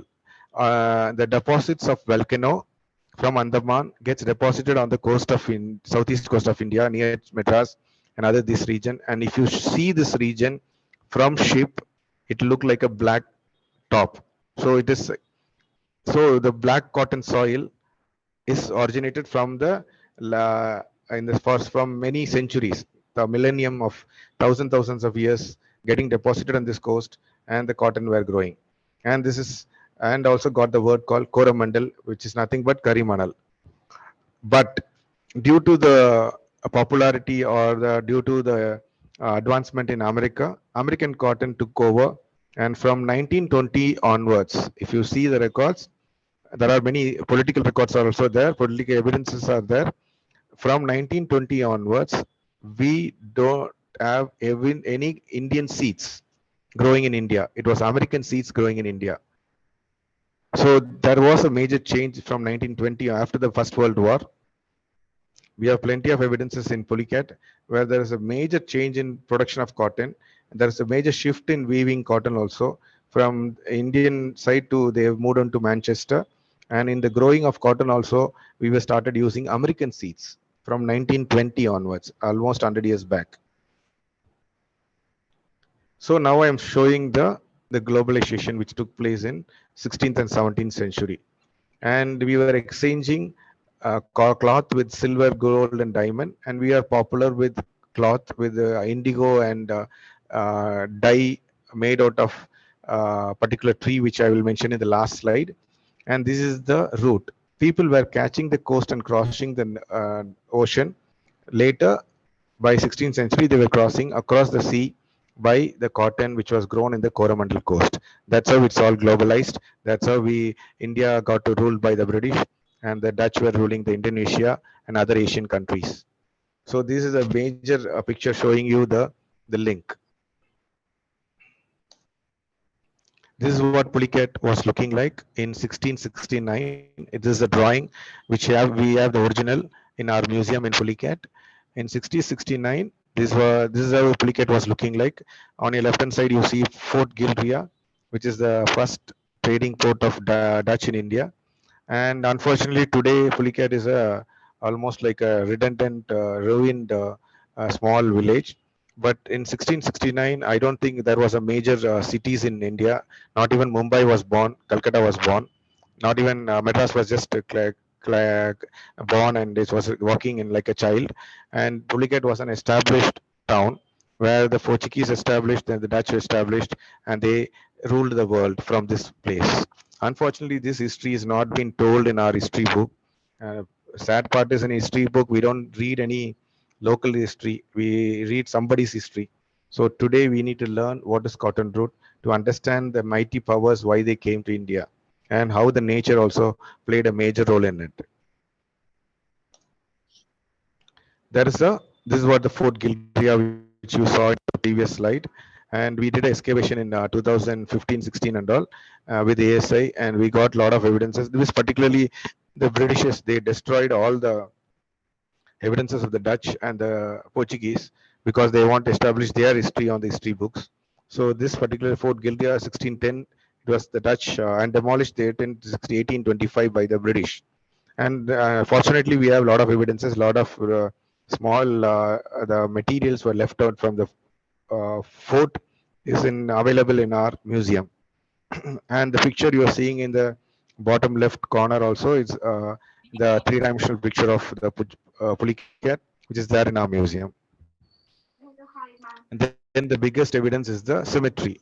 Luckily, nobody destroyed this symmetry. This symmetry is the Pulicat symmetry, largest, biggest European symmetry in Asia, where we have 59 stones collections with the names of the traders and the governors, starting from 1639. That's almost 400 years back. So we have evidences, empty evidences in Pulicat, showcasing how cotton route was established, how the globalization took place, how colonization started. So the basic question of why the British, Portuguese, and Dutch came to India, it is not for the spice. Just for the spice means then today you would be eating the biryani in Europe. They came for cotton. And how the architecture influenced, you can see all around the country now. This is one of the evidences of architecture, and the stone which is Chaconite stones, which is available in southeast coast of India. And this monument is in Pulicat, north of Chennai. And these monuments are 1636. It says 1636. Sorry, 1656, and it has got all the stones and evidences of Portuguese and Dutch. But think this is the time where the Taj Mahal was built. Akbar was ruling, I think so. And there are many other evidences all are lying on the coast of India. One is the Mimlipatnam in near Visakhapatnam, where we have monuments and the stones, tombs, showcasing the Dutch and the Portuguese monuments. Then we have evidences in Machilipatnam, where we have a factory. Dutch stored their cotton there, and Machilipatnam is in the near to Kakinada. Evidences are there. Then we have the famous Pedana block printing called Kalamkari, which is this is one of the main reasons the southeast coast of kingdoms of Asia and the Europeans came to get and purchase this. Still, it has been practiced in Pedana and southeast coast of India. Then we have Kalamkari, which is north of Chennai, is still being practiced, and it's very popular and expensive, and it's all used for the saris for the marriages. Then we have evidences in architecture of Madras 1639. It was got established, first European administrative city, where we have churches and monuments and Fort St. George and St. Mary's and all of the things. These are all linked with the cotton. So they came, they for the cotton, established their ruling because they were clever in administration. We were only producing cotton and doing the cotton trade. And then we have evidences of the first corporation of Chennai, which is the Commonwealth nation's first municipality outside London. Then we have the first university, Madras University. Then High Court, largest High Court in the world. Sorry, second largest in the world. Then we have this particularly on the left hand side, you see a checked pattern cloth, which is nothing but a checked Madras checks. Originally, it was called as Pulicat checks. The later it became a Madras checks. On your bottom, you see an architecture called Nawab Palace architecture called Indo-Saracenic. The birthplace of Indo-Saracenic is in Chennai, and this is the first building, the bottom left-hand side, which is the Nawab Palace, still existing in Chennai, and it has been renovated by PWD, and is the first and monument or first building in India. It was integration of Indo, Islamic, and Christian style. Then we have evidences of symmetry and other places of Madras, which is called Sadras, which is the southern side of Madras, Chennai, where we have a very beautifully intact, preserved Dutch fort where they were storing the cotton cloths. And we have the symmetry of the soldiers who died there. Then you have a much more popular city you all know, which is Pondicherry, a French town where still exists today, with a popular trading center for cotton for the French. And bottom left is the Anglo-French mill. And these are all architecture linked with cotton trade. So you have to understand how the nature, economy, and culture played a major role. And the next move, we have to take it to the world. This is Kadalur, south of Chennai, and still the people practice the handloom, and which is called kulita kuli. I forgot the word, Tamil word. Okay, kuli tari, And the picture which you see it on the bottom is my picture where I'm wearing the cotton cloth made by the weavers, and still they practice that. Unfortunately, we don't get any Indian cotton anymore. It's an American cotton or Chinese cotton. We have to revive it. Then we have a lot of evidences in our architecture and also mosque in Paringipete, which is called Port Nova near Chennai. Then we have the very famous Tarangambadi Danish port. Danish fort is still exists, and if you are coming to down south of Tamil Nadu, please visit this place. It's a beautiful Danish settlement, a Denmark settlement, and we have a lot of evidences of printing presses starting in Asia, and first printing press was started in India after London. After Germany, Berlin. So these are all evidences showing how cotton trade influenced the nation and the world. Then the Nagapatnam, the famous Nagapatnam Dargah mosque, and then Nagapatnam Chola lighthouse, Nagapatnam cemeteries, where Portuguese tombs are there. These are all influences of our cotton trade. Then the Tuticorin, the southern tip of India, the famous Dutch church is there, and the Dutch monuments are there. And then we have famous Sri Lanka Galle Fort. If you go to Sri Lanka, you'll see a Galle Fort, which is another evidences of how the trade were linking from Pulicat, Chennai to Sri Lanka, because these were all once upon a time under one kingdom, one global country called Dutch. Then later it is got moved into British hand. Then we have other evidences in Malaysia, the link between Tamil Nadu and the maritime trade of Malaysia. And the streets of Malaysia still are being named in a Tamil name or Palaya cotton name. Then we have lots of evidences in Singapore of the cotton trade. If I go deeper, I can talk about for a full day. So just quickly, I'm just showing the pictures. Then we have evidences in Indonesia. Indonesia had a major link with the southeast coast of India, even before the globalization of the Europeans. And the Cholas, Pandyas, and Cheras had a direct link with Indonesia. That the biggest evidence is Bali, and where you can see the cotton trade was flourishing, and major streets were named after the Tamil kings in Indonesia till today. And this is one of the major evidence I need to show. In 2012, the Japanese embassy of Delhi sent a couple of people from Japan to see us in Pulicat, and they showed us some couple of pictures of a gold coin. And that's the first time I came to know that Japan, a place called Nagita in Japan, had a direct link with Pulicat. They were bringing gold from Japan and exchanging. The picture of the gold is there with the lady's hand, and directly purchasing the cotton in exchange of the gold. And evidences are there in the Chennai Museum, where the pagodas are made out of gold from Japan. And the beauty is they came with another team also in another couple of months from University of Tokyo. They took a video about our work and they telecasted it on the 1st of January 2013 for their World Heritage nomination of Nagita. So just to show the transnational link. Unfortunately, we have not taken it much forward. We have only nominated Pulicat in the Tamil Nadu list for the World Heritage. We are hoping for a better future also. And there are a lot of evidences in Tamil Nadu in the Tamil side. If you go to Chettinad houses, these are Tamil Chettinad houses, where the Burmese traders had direct link with cotton in Singapore and Malaysia, and they built palaces in Karaikudi in Chettinad district, Sivagangai district in Tamil Nadu. So there are beautiful evidences of things were linked. One beautiful thing you have to see, these trades were flourishing. Same time, the buildings were built with something which linked with the sea, which is nothing but the seashells. Only with the seashell lime, you get a beautiful finishes, smooth finishes. There are evidences where Charminar were plastered with the lime from the southeast coast of India. Seashells limes were the beautiful finishes.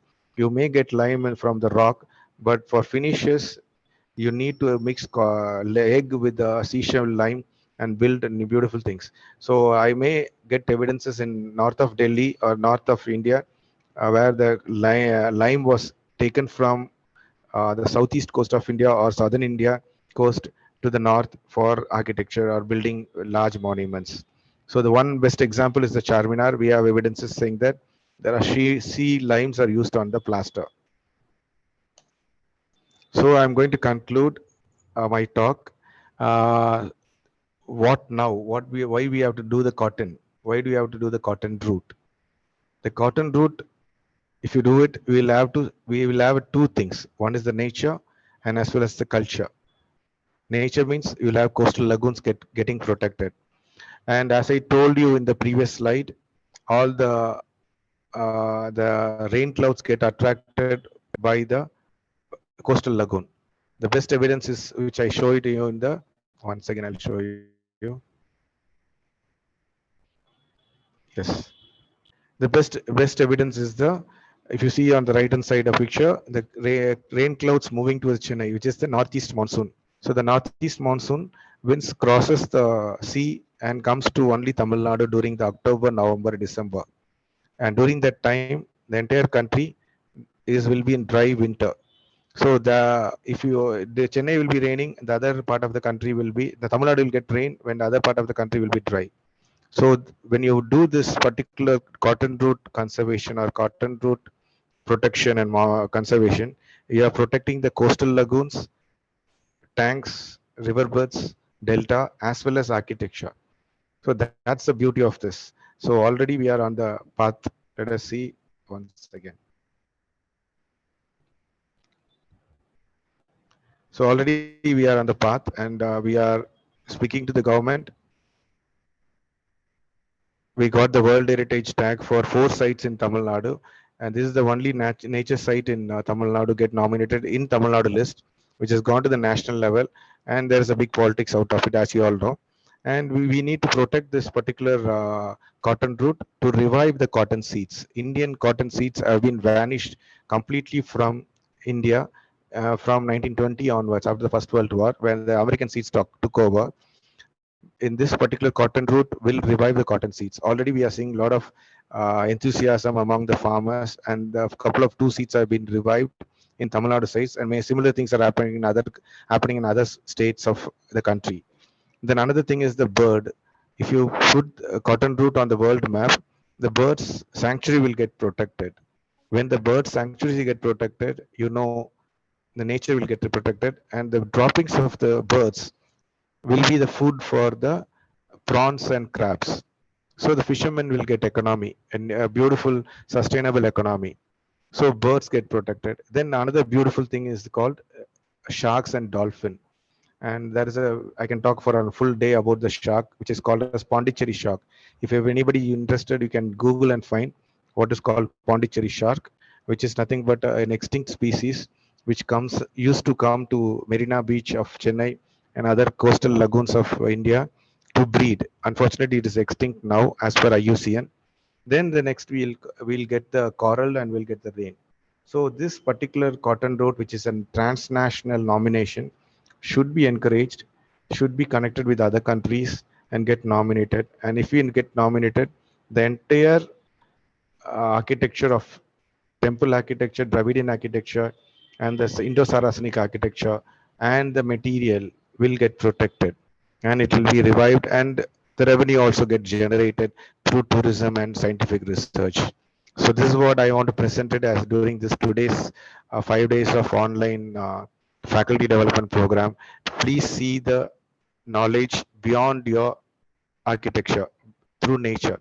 Without nature culture linkages, there's no architecture. Without nature culture linkages, there's no urban conservation.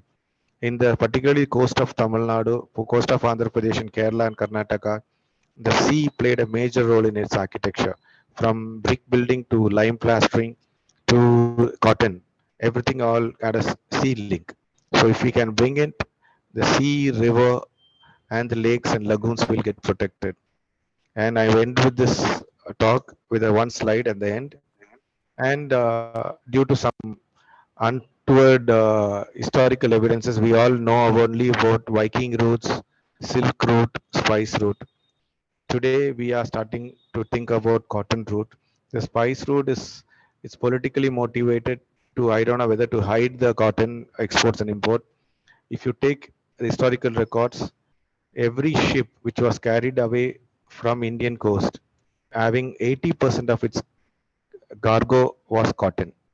It was not for spice. Anything which left the Indian coast during the last 300 years or 400 and 500 years, cotton was the major commodity on the ship. Unfortunately, we talk about spice. So we should talk about the cotton. And I'll close with one question which I asked in the first slide.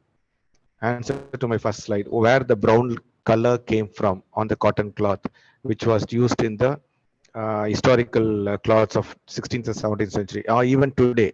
If you call it as kavi, if you call it as a saffron color, where the color came from.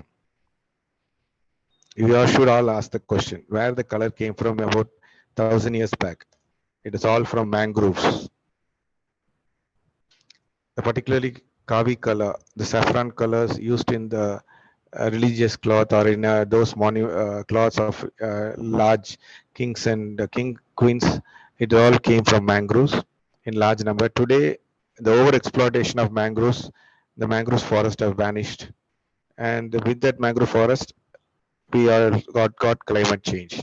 So mangroves have to be revived, and many things has to be revived. So cotton root is much more important. So please, if you have any doubt, please keep in touch. We can have a good interaction in coming days. Thank you so much. Excellent research and wonderful presentation, Architect Xavier. We really Yes, enjoyed sir. your presentation. Uh, Meanwhile, by the time uh, participants are asking questions, I would just like to know, why do you think we never spoke about cotton root that much? Like we all know about silk root and spice root since our school days. But Yes, why was it this information didn't get any limelight? yes, that's what I'm keep on saying you this. But there was a particular interest, whether by the British or the Portuguese or Dutch, they hidden the word called cotton because 80% of every ship which left the coast of India, 80% of the cargo in every ship left the coast of India were cotton. We have evidences with the translation of the Portuguese and Dutch archival material. We found that in the last 4 or 5 years. So we were asking the question why they were hidden. The main reason is global economy, because the Manchester was becoming that popular center for cotton cloths. So we need to have an idea that cotton was originated only in Europe. Unfortunately, cotton doesn't grow in a cold climate like in Europe. Cotton grows only in the tropical region, particularly in the black cotton soil. So there could be a reason that that particular agenda was implemented, and we were started using the word called spice. And I can see again and again asking the question: if this is a spice root, today the entire Europe should be eating biryani and kebab and tikkas.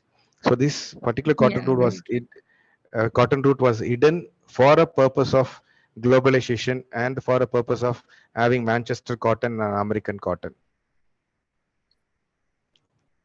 Yeah, so geopolitics was important It's that a time huge also. global. It's a huge global politics in Yeah, yeah. 1602 because of the stock market. This was exchanged, originated at the time. Amsterdam was the place where the stock market was exchanged, originated, and they were issuing shares for the ships carrying cotton from India. We have the first share copy in Amsterdam Museum. So these are all Yeah, when we translated it, we found out. sure. So, Meenu, you can take quick Yes, questions, then we'll yes, ma'am. start with the research. So there's a question from Mona, ma'am. Um, Moisture content of indigenous cotton was low so that the thread would break, so-called short staple cotton.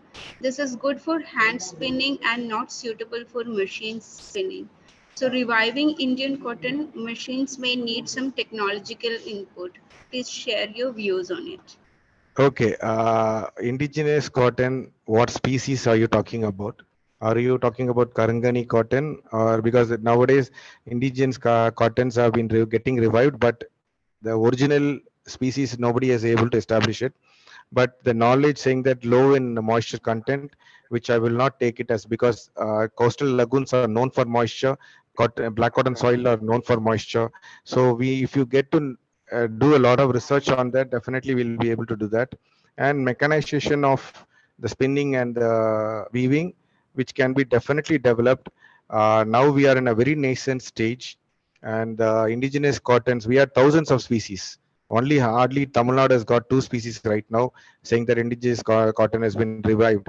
So many years has to come to find that, because by 1920 in itself we have lost everything. Now BT cotton has been introduced.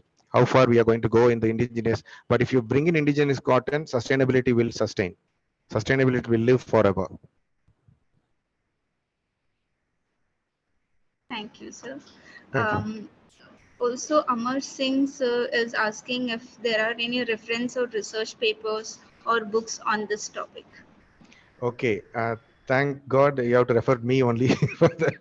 Okay. A couple of people are already doing the research, and the best person is Jaisila Stephen book. And anything on Indo-Saracenic, but linking the cotton root, we are the only people doing the research.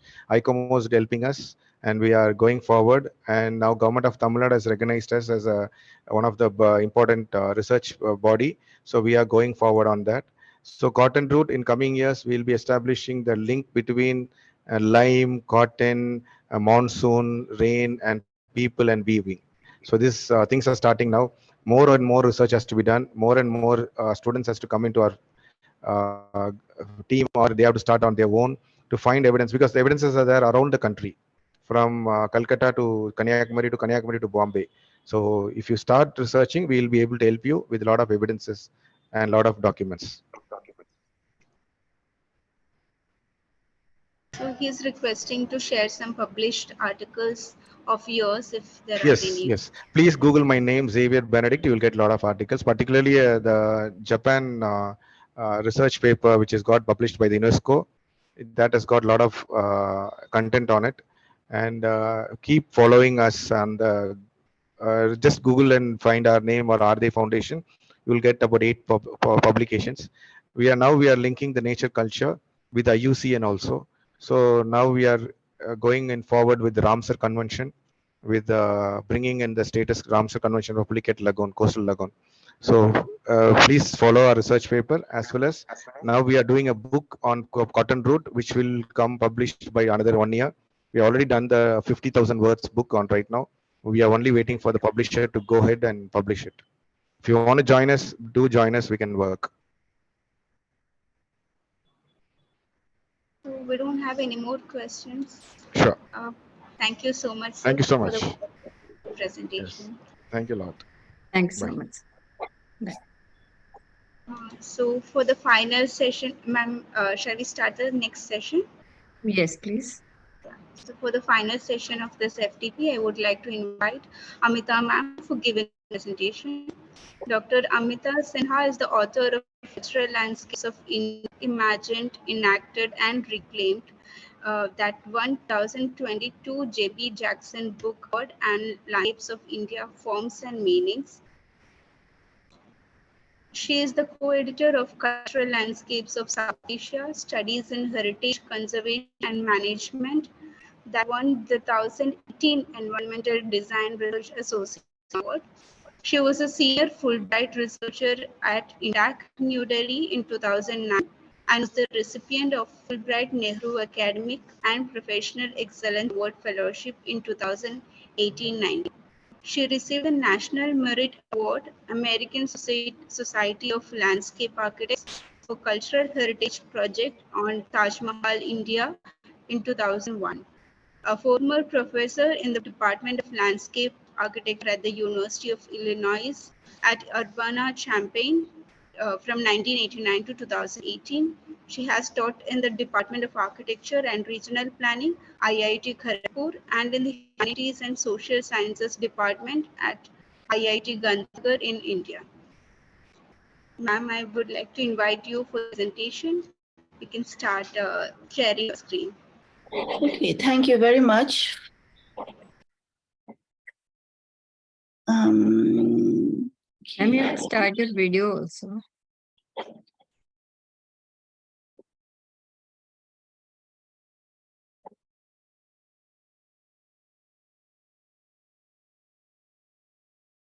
There you go. Yeah, we can see it. So let me see if I can put on the slideshow. I guess I need to share the other screen for this. Yeah. So we can go back to sharing screen. Let's see, pause, new share, maybe. Maybe you can stop sharing. Desktop 2.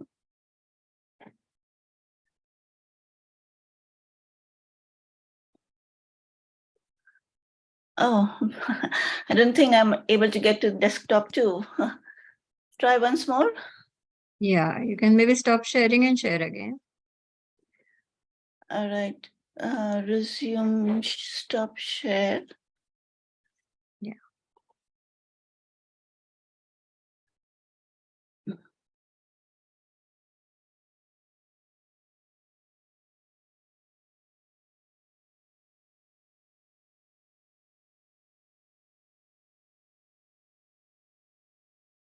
Yeah. Oh, somehow Now I'm you not have able the to full get to screen. the other desk.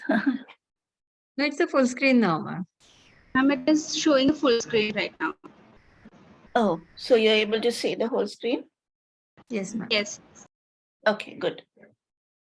Okay, so thanks MIT University, thanks Professor Gupta, thanks Meena for inviting me to give this talk on the Taj Mahal.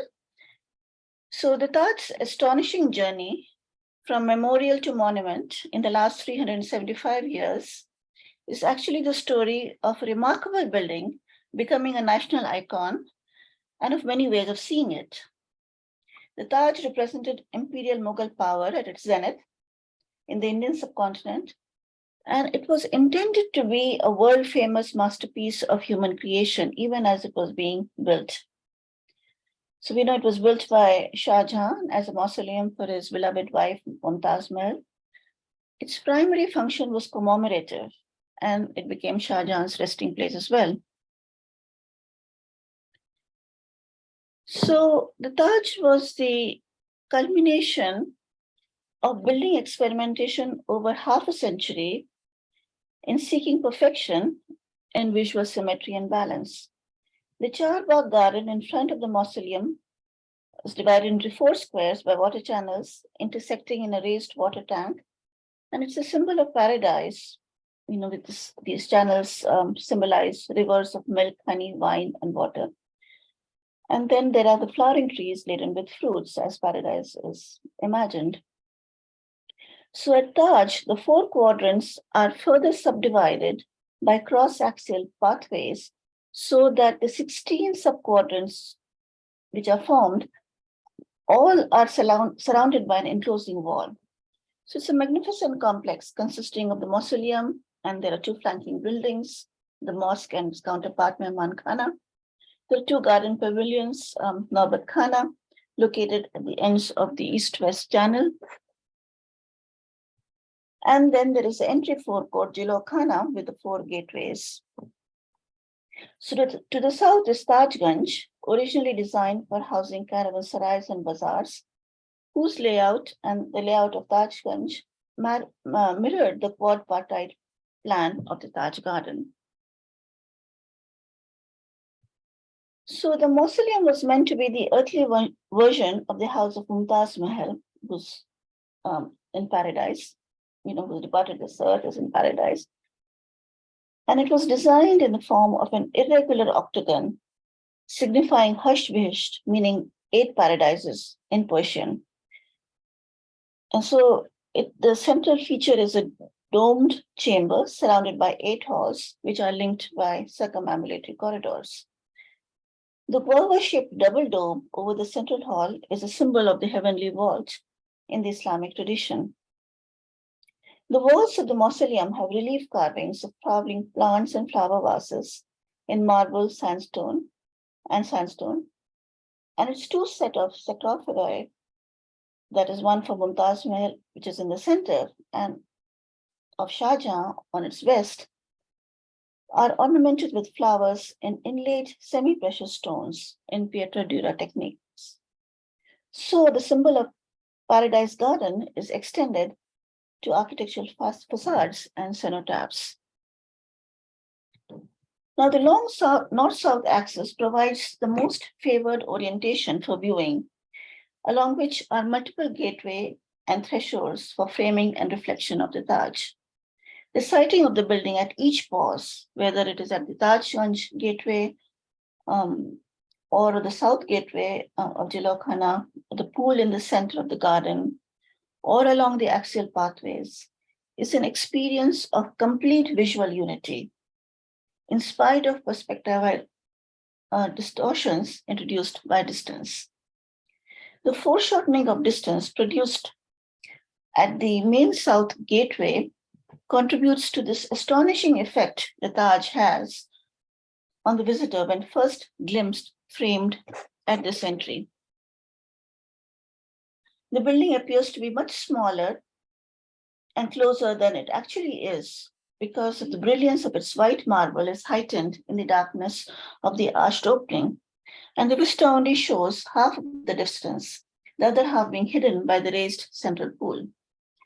The plinth of the mausoleum fits perfectly across the arched opening for framing the mausoleum. So we see a visual unity of building elements, though separated in depth, continuously along the path of approach. The size and placement of the rear minarets appears to be deceptively closer to the front and smaller, so that the visage is flattened as in a painting. Then we have the width of the pool along the walkway is such that all of Taj is captured in its reflection, making it a window in the ground plane. The building's reflection in the central raised pool and elongated shallow pools doubles the visual experience, adding to the viewer's sensation of the Taj as simultaneously floating and rising. So the river Yamuna on the north, flowing west to east, introduced a cross-axial pattern of movement and another frame of reference within which the sky and water were the dominant framing devices. The river Yamuna was Emperor Shah Jahan's path of movement as he traveled by boat from Agra fort to visit Mumtaz Mahal's tomb. The deliberate location of the mausoleum on the bend in the river ensured long diagonal views, famously framed in the Muthamman Burj of the fort.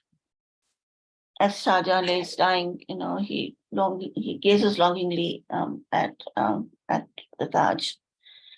And this view of the Taj was also framed on the many gardens that lined the Yamuna banks. This early 18th century map of Agra in Maharaja Savai Mansingh Museum in Jaipur shows 44 gardens adorning both banks of the Yamuna. And then there are eyewitness records, accounts of the existence the descriptions by Dutch, English, and French visitors.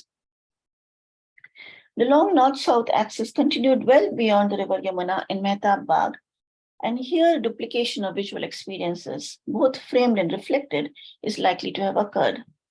Mehtab Bagh was a pleasure garden and part of the original plan of the Taj complex. Its plan was similar to the garden south of the Taj.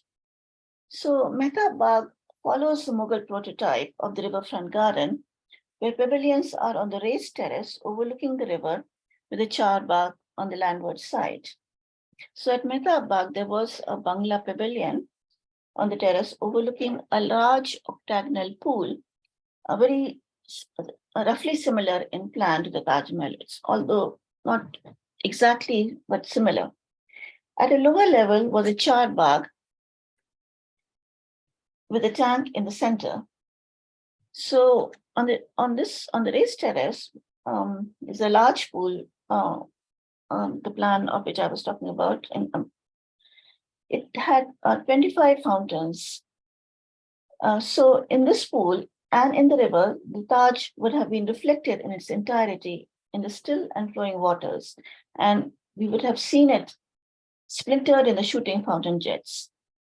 In the arched opening of the gateways of Mehtab Bagh, the Taj would have been framed, giving a feeling for its immediacy. So the purpose of the Moonlight Garden was to view the Taj, its reflection in the river and pool, and its splintered image in the fountain jets of the octagonal pool. Then this garden actually disappears from view sometime in the 18th century, and it was buried under silt deposited by floods. The first flood occurred shortly after the garden was built. So we know of that because Aurangzeb writes to Shah Jahan a letter on December 9, 1652, about Mehtab Bagh being flooded. Visual and textual representations by European travelers from the 17th century onwards brought worldwide fame to the Taj. So the fame of the mausoleum rests upon paintings and photographs, books and essays by European visitors, and this was largely responsible for creating the romance of the Taj by the last quarter of the 18th century. European representations of the Taj followed the picturesque convention.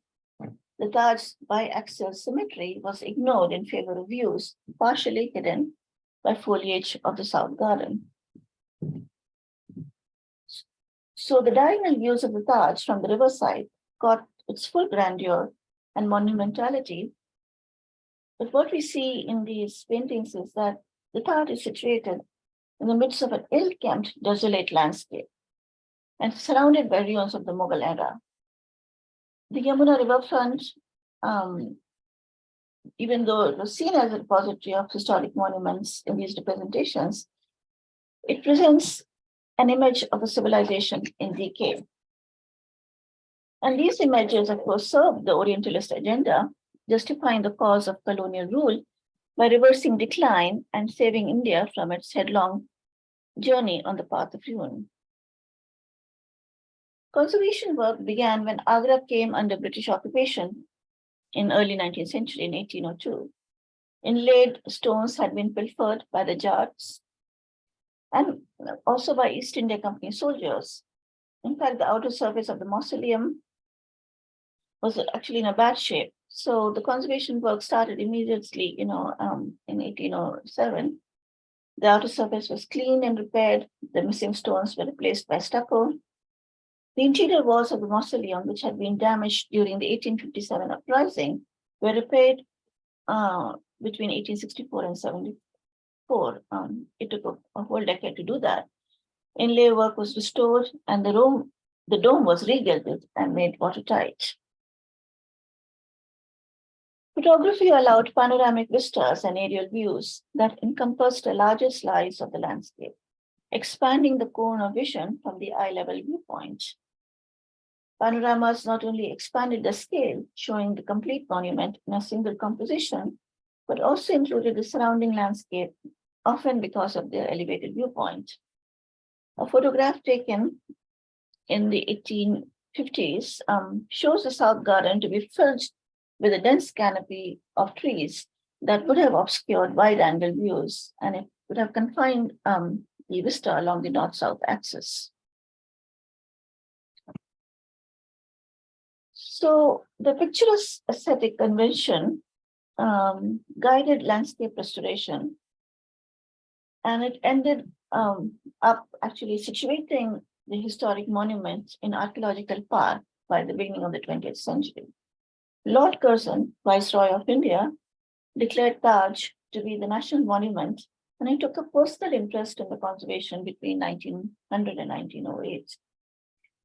He had the Archaeological Survey of India replace missing or deteriorated marble facings. He rebuilt a wall, an arcade in the entry forecourt, and installed a new lamp that he ordered from Cairo above the tombs. A small museum was established in the main entrance gateway, but it was later shifted to the garden building in the west.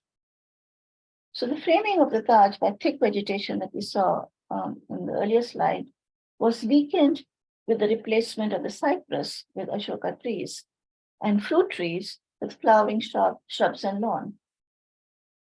So the remnant Mughal garden was now transformed into a colonial version of the English landscape garden.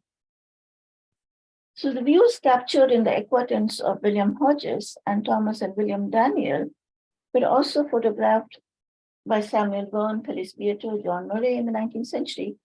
And then in the 20th century, the Italian photographer Antonio Martinelli has rephotographed the Jalokana, showing, so we see now its transformation from a hardscape court into green space.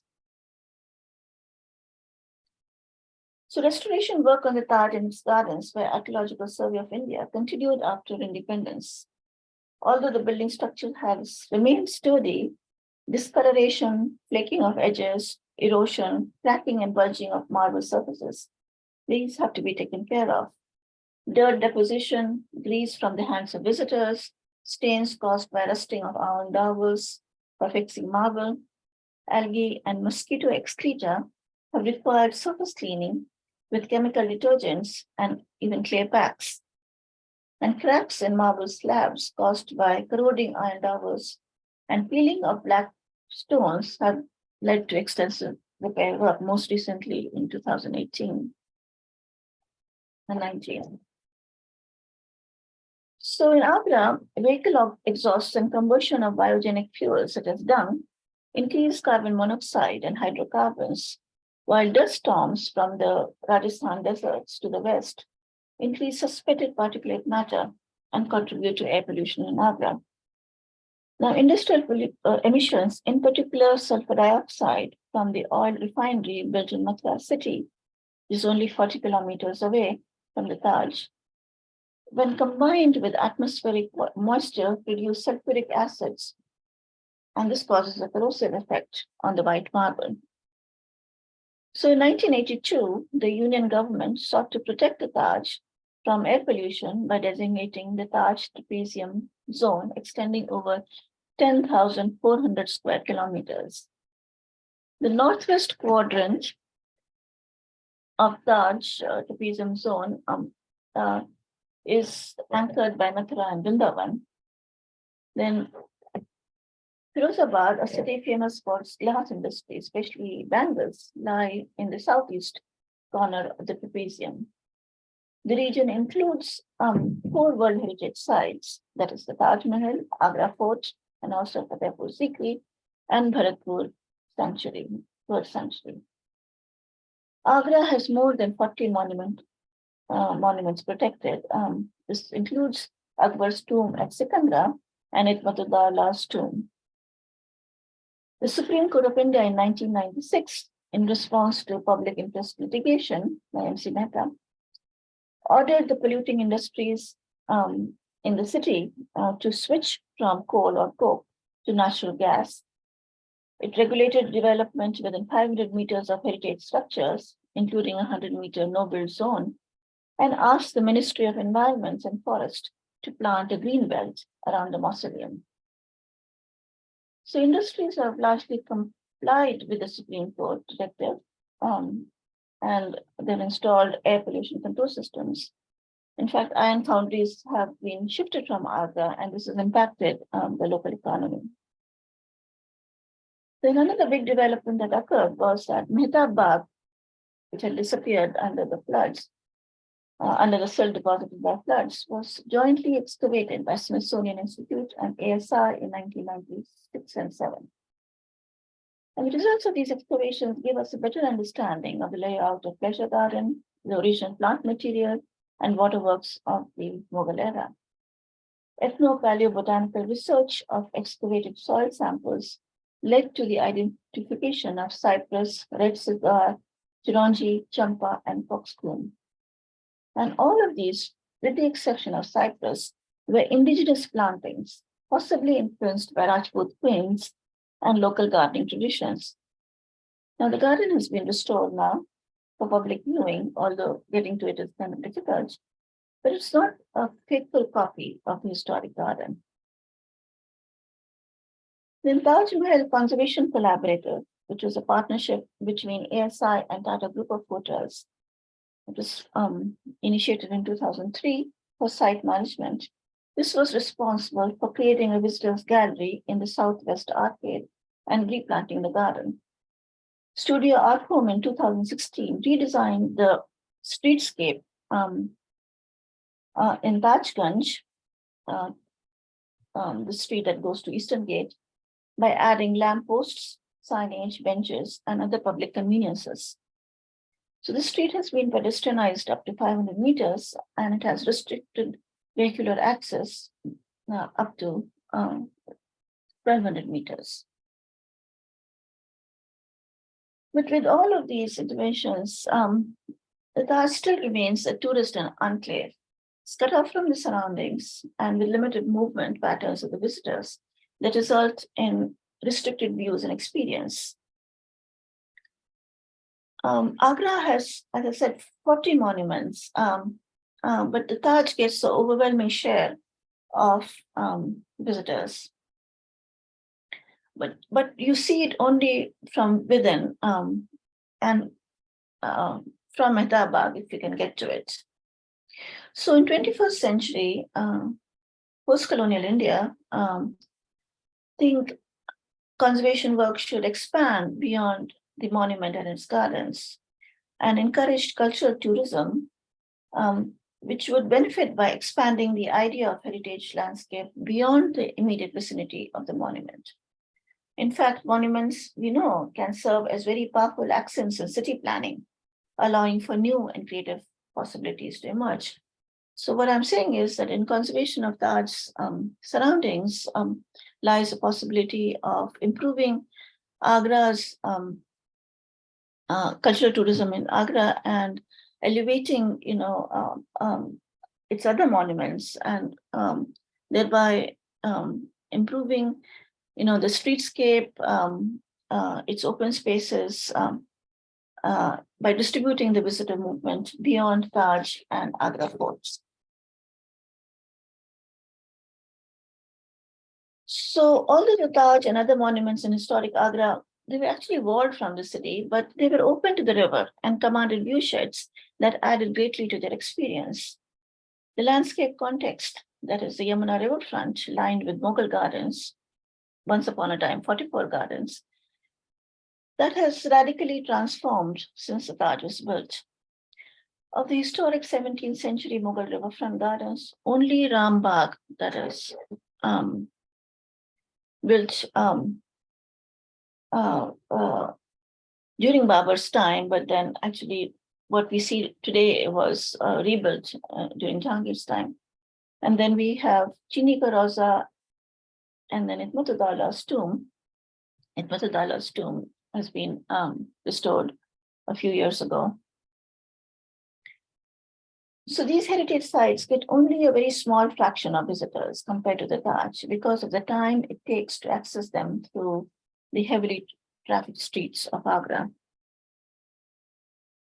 Now, the unique placement of mausoleum complex in the center of two gardens, Mehtab Bagh and the South Garden, divided by a river, this allows for extended frontal and diagonal views, unfolding in time and space. The river's curve enables extended diagonal prospects that, in tandem with the sun's path, offer spectacular views of the Taj at sunrise and sunset and changing light of the seasons. So Taj can be glimpsed from many points within Agra fort, framed by cusped arched openings of the pavilions and those of the ornamental jalis, floating above the horizontal railing on the riverfront terrace, then down at the floodplain. Wider views of the Taj and the river beckon the visitor. So in movement both on river and land, the Taj is experienced as a prominent landmark with a unique silhouette of domes, minarets, and chhatris assembled in a pleasing composition of forms and radiant in sun and moonlight. So green belt, together with the 1.5 to 2 kilometer free zone around the Taj, was proposed to reduce air pollution. And this is occasioned new thinking about the original riverfront landscape in which the Taj was situated. the types and scale of landscape development that would be appropriate in present times. So at the University of Illinois Urbana-Champaign, a team that I was part of developed a landscape plan for connecting the Taj with Agra Fort and other heritage sites on the banks of Yamuna. And in this plan, we said the heritage sites would be connected by a promenade, and open spaces along the banks would be developed as accessible to the citizens and to the tourists. So these include parks, nature trails, nurseries, farmland, and all of these knitted together into a continuous system of open spaces with conservation and viewshed easements would create the green belt.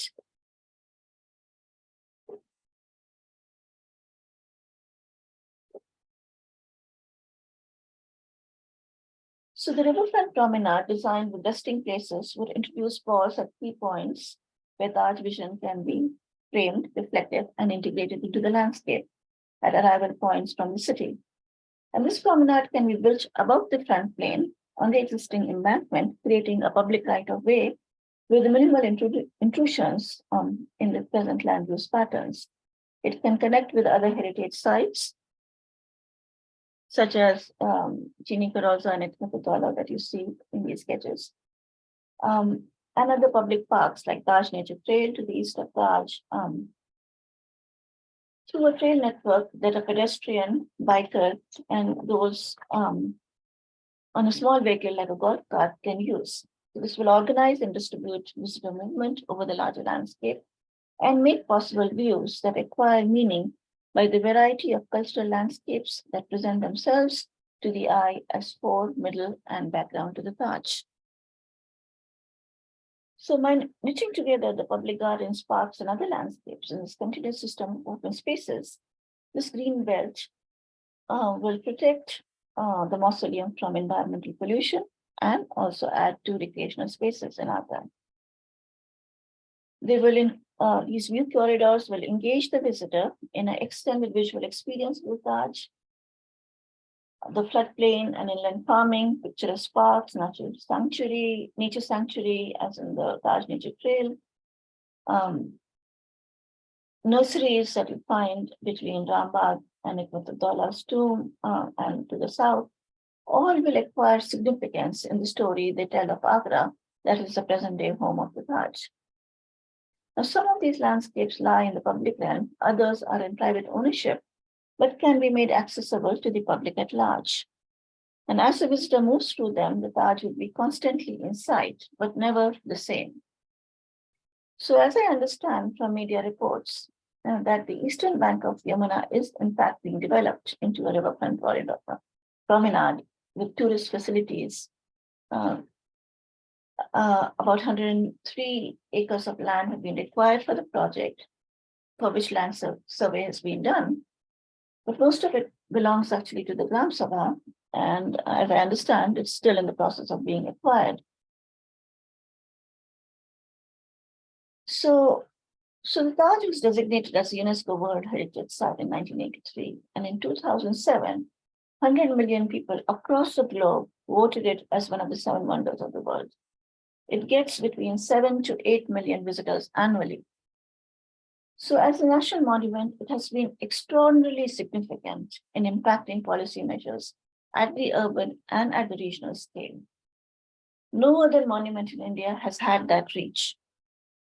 However, the Taj's potential in improving the urban and environmental quality of Agra remains yet to be fully realized. So I welcome questions and comments.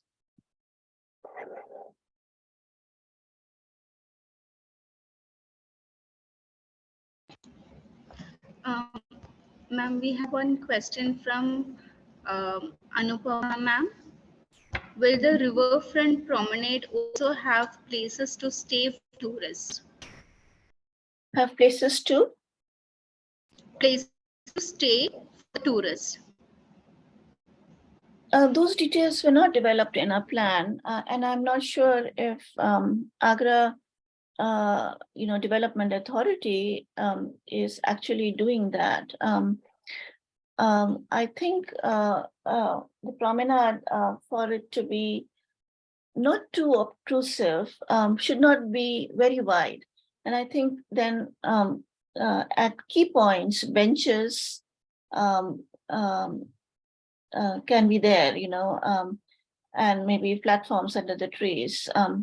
But the visitor center is where all of these activities, like getting the maps, having getting a guide and so on, and all of those activities can be accommodated in the visitor center. So right now, Taj entries from the east and west sides. It used to be right at the gates, but now they've moved the entry. So you now have to come to Agra Fort, as many of you would have done. And on the east gate, you have to walk for a little while. I think it's at these points that more spaces for visitors, conveniences, restrooms, etc. They have actually been built, but I think they need to be actually on a larger scale from what I've seen. Okay, thank you, ma'am. So, We don't do have any- more questions, but ma'am, can you just tell us about your new book, Cultural Landscapes of India? It got recently published, right? Yes, this book was published in 2020, and I've included Taj as one of the case studies. And this is in a section on ways of looking. So what I discuss actually in the book are the many ways of looking at Taj. And I say that the Mughal way of looking at the Taj was very much oriented to the axial alignment. And that's what I described in the beginning of the presentation, how Taj was framed at various points, pauses. But when the British came along, they started painting and photographing Taj, and it was never the way that it was not the way of viewing that was encouraged by the architectural elements around the Taj and the garden. So I'm saying in the book that Taj has become almost like a global icon, and what has happened is that the image of Taj has been flattened, and you see it as a silhouette, in all of the advertisements and jewelry and so on and so forth. And it has no longer, it is part of a certain context. It's just the image of the Taj, and that does it disservice. So it is it's not a meaningful view. And we have to, go beyond, this colonial view and this commercialized view, and we have to resituate Taj in the larger landscape. So that is the many ways of looking of Taj, as I discuss in the book. And the book also has case studies, other case studies, in which I talk about landscapes as beyond the view and beyond the image, landscape as an event. For example, at Varanasi Ghats, for example, it's the intangible heritage that's very important. The Ghat is an event, and that is just a thin sliver of space with historic buildings behind. But mostly it's the activities and it's the grand events, like Makar Sankranti and so on, that the Ghats become what they are. I also talk about cultural landscape as placemaking, and here I say that places are found and repeatedly found and lost. And I use the example of Ram Janam Bhoomi in Ayodhya, which says, that site has been lost and found again and again and reclaimed, finally, through Supreme Court judgment of 2019, and now a grand temple is being built. So it's an example of placemaking in which the collective memory is sustained by the place, by the landscape. and it's never lost. I mean, it's lost, but it's, it's retrieved again and again because of the landscape. So the book actually, through these various case studies, and there's much more there, there are, I talk about, Lucknow and the gardens there. I talk about Jamshedpur as a garden city. The intention, however, is to introduce the reader to various ways of looking, expanding the definition of landscape beyond the view to the event and as place, and then to draw attention to how landscapes today can be conserved, keeping in mind the challenges posed by climate change and overpopulation, excessive use of resources, and so on. Thank you.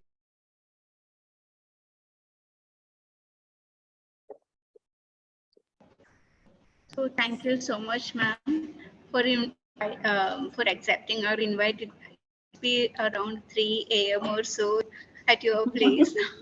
I was afraid I would not wake up, I even asked you to call me in case my alarm fails, but I'm happy that I got to listen to other presentations also in this session. They were very enjoyable. I learned a lot. Thank you. So I would like to invite Dr. Pallavi to explain today's assignment. Very good afternoon to all of you. Good afternoon, ma'am, Amita, ma'am. So we are here on the final day of our FDP, and I'm here to present an assignment that must be turned in by Monday, that is 24th April 2023 by 12 noon. And what we want from you is a self-taking photo with a description and a concise paragraph explaining the short on your motivation for taking it. And the assessment will be on the picture's aesthetic excellence, the picture's correlation to the topic, and also the description, which includes the caption and a brief write-up. So that would be the evaluation criteria for the assignment.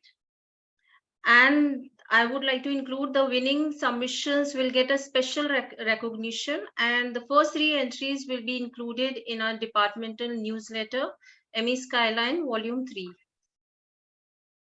So I'll be posting the assignment in the chat box. Please go through it. You can share it here if you can share screen. Yeah, just a second. Yeah, and share it here. Give me a minute. Ma'am, there is a question. How many words description? 100-word description would work. Short description. Yeah, short paragraph or short essay, you may say. Is it visible, my screen? Yeah. Yes. Yeah. You can zoom in them. Yeah, it's visible now. So you can send in your entries to my email ID, which is mentioned in the poster, which I'll be sharing in the chat box as well.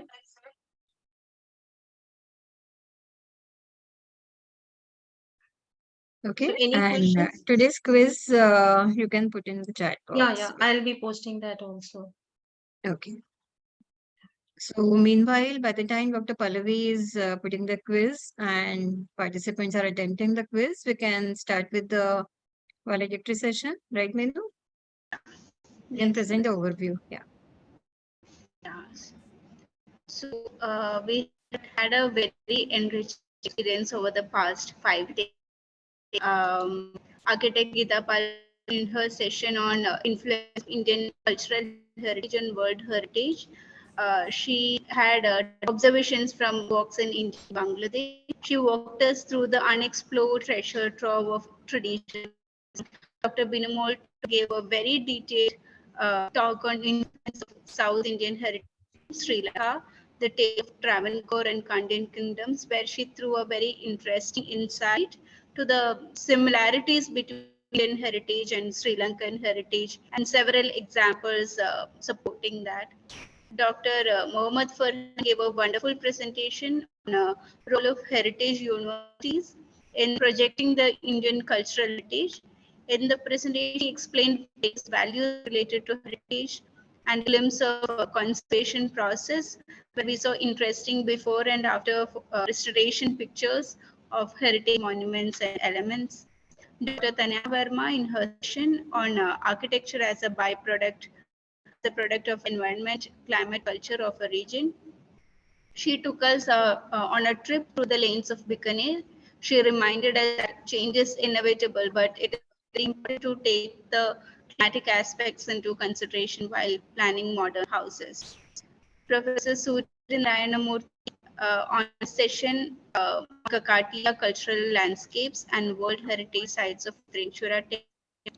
He explained various types of cultural landscapes and discussed in detail the heritage site of Rudreshwara temple, how the depiction of nature was portrayed, the indigenous construction techniques that were used in the temple, various ornamentations, etc.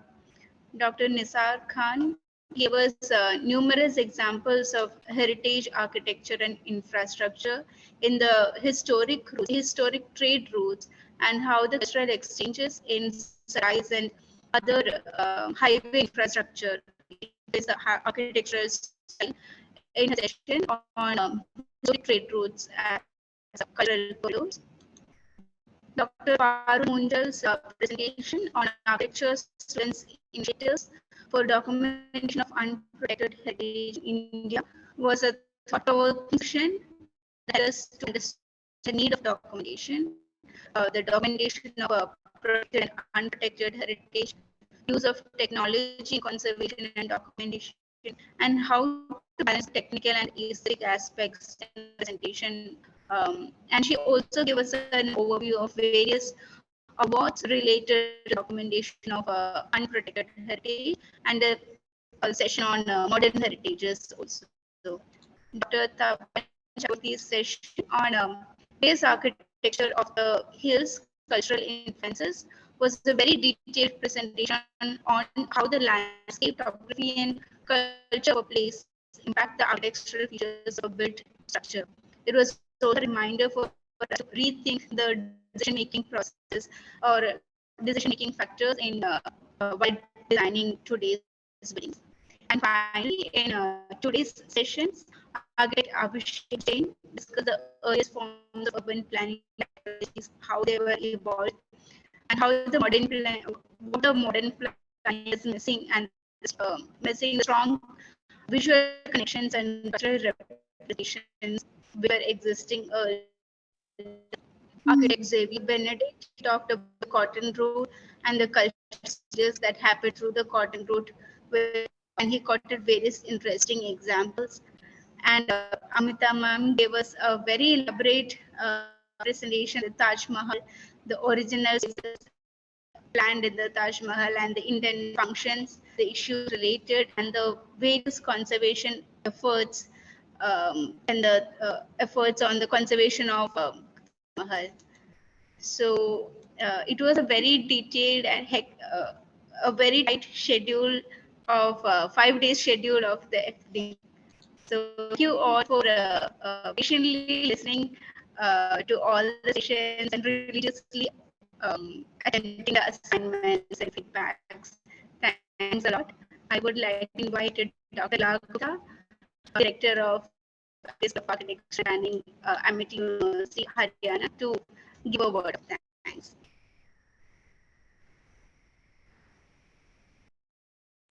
So before I would like to invite today's guest of honor, Amita Sinha, again to give our words. Well, this sounds a very interesting, set of sessions. I'm sorry I couldn't attend all of them, but I understand that cultural landscapes has been a recurring theme in many presentations. So I'd like to say a few things about the relationship, between architecture and landscape that modern architecture actually kind of, severed the link.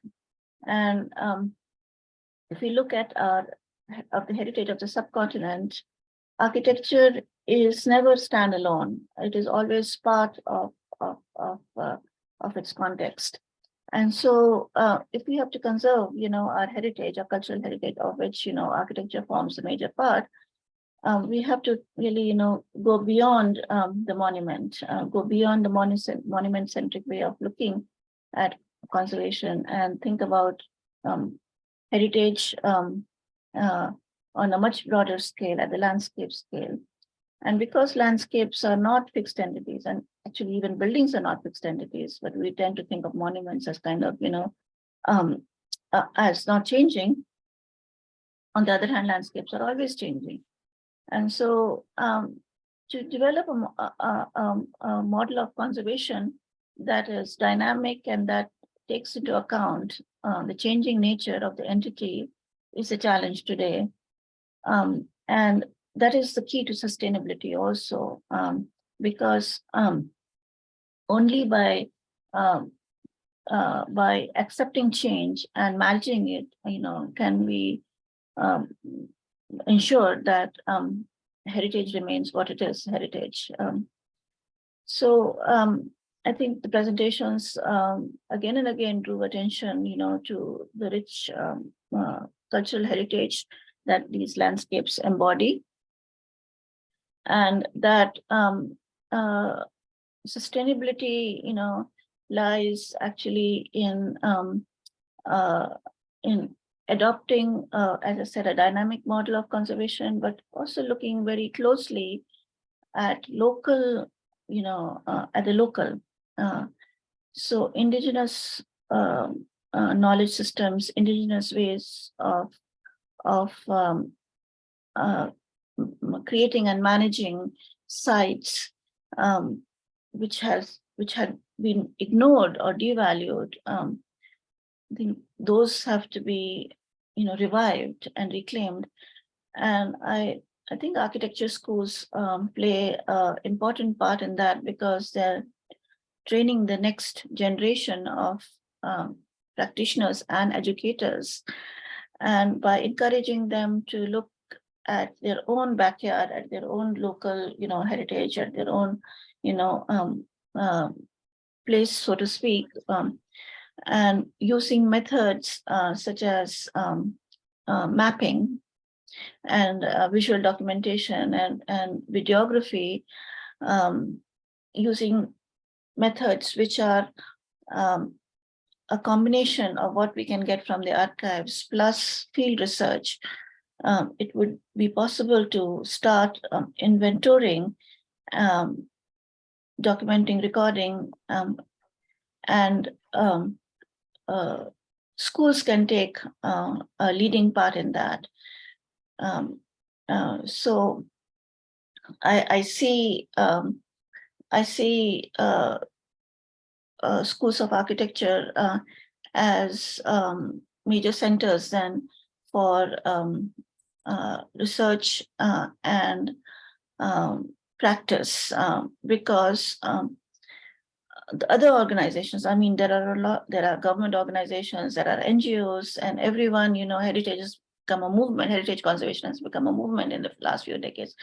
All are working, but the pool of educated people, young people that we have in the educational institutions is a big one. And these are places not only for training, but they're also, I think, places of beginning, this efforts to document at the local scale, and all of these together, I think, working together, then creating a network of centers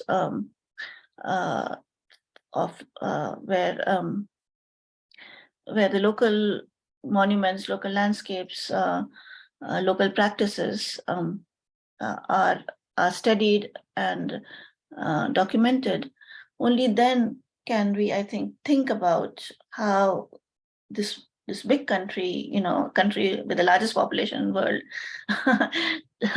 can handle and can preserve its past.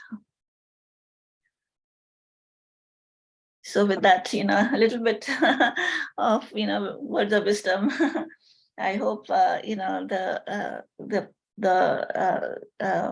next time, you have an event like that, we would be able to bring in, more places, more speakers. We'll be able to, I think, see the threads of unity that tie us all together. And each place is different. Each place is unique. But there is, there is a great thread of unity that goes through all of it. And it's a shared common heritage. Thank you. Yeah, thank you so much, Professor Amita. It was a wonderful address as well as your session. So we are coming to the close of this this FDP, and it was a wonderful experience for all of us to interact with you all.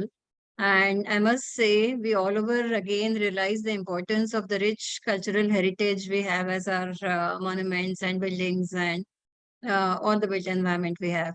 So it was evident in almost all the presentations as a very good overview given by Meenu, that everybody emphasized how what a rich cultural heritage we have. And the worrying part is we are not taking care of it. And it is all kind of, we are losing our heritage. And there is a time we have to act now. We have to come together. So it is not only architects' responsibility. There are so many stakeholders, we as architects, there are planners, there are politicians, leaders, even citizens. So everybody is a stakeholder and everybody must come together to save our beautiful built heritage.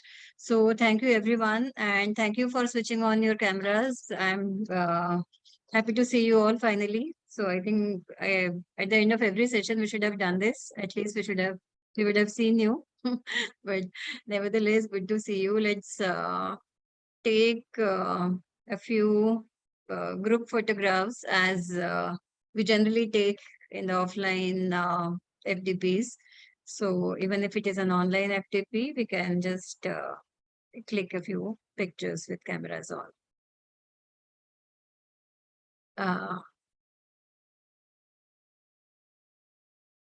Who is taking pictures? Meenu, are you taking? Or Ma'am, take some I won't be able to screenshots, yeah. take because no, actually, I'm not able to see any pictures in a photo. Yeah, I think Gitika is taking. Gitika? Yes, ma'am, I'm taking. Okay.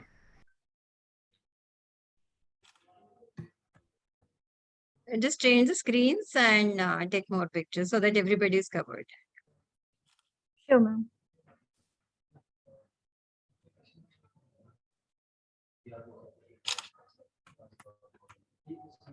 Okay. Thank you, everyone. Thank you so It's much. done. Please complete your assignment and attempt the quiz, and we'll share your certificates with you. Otherwise, earlier we had thought of dispatching the certificates on Monday itself, but it will take us some time to process the assignments and get the certificates ready because they have to be signed by AIU people also. So by next Friday, you should get the certificates. Thank you so much. I hope you all have taken the quiz and we can close the meeting now. Goodbye. Yep. Okay. Thank you so much. Thank you, Professor Amita. Thank you, Abhishek.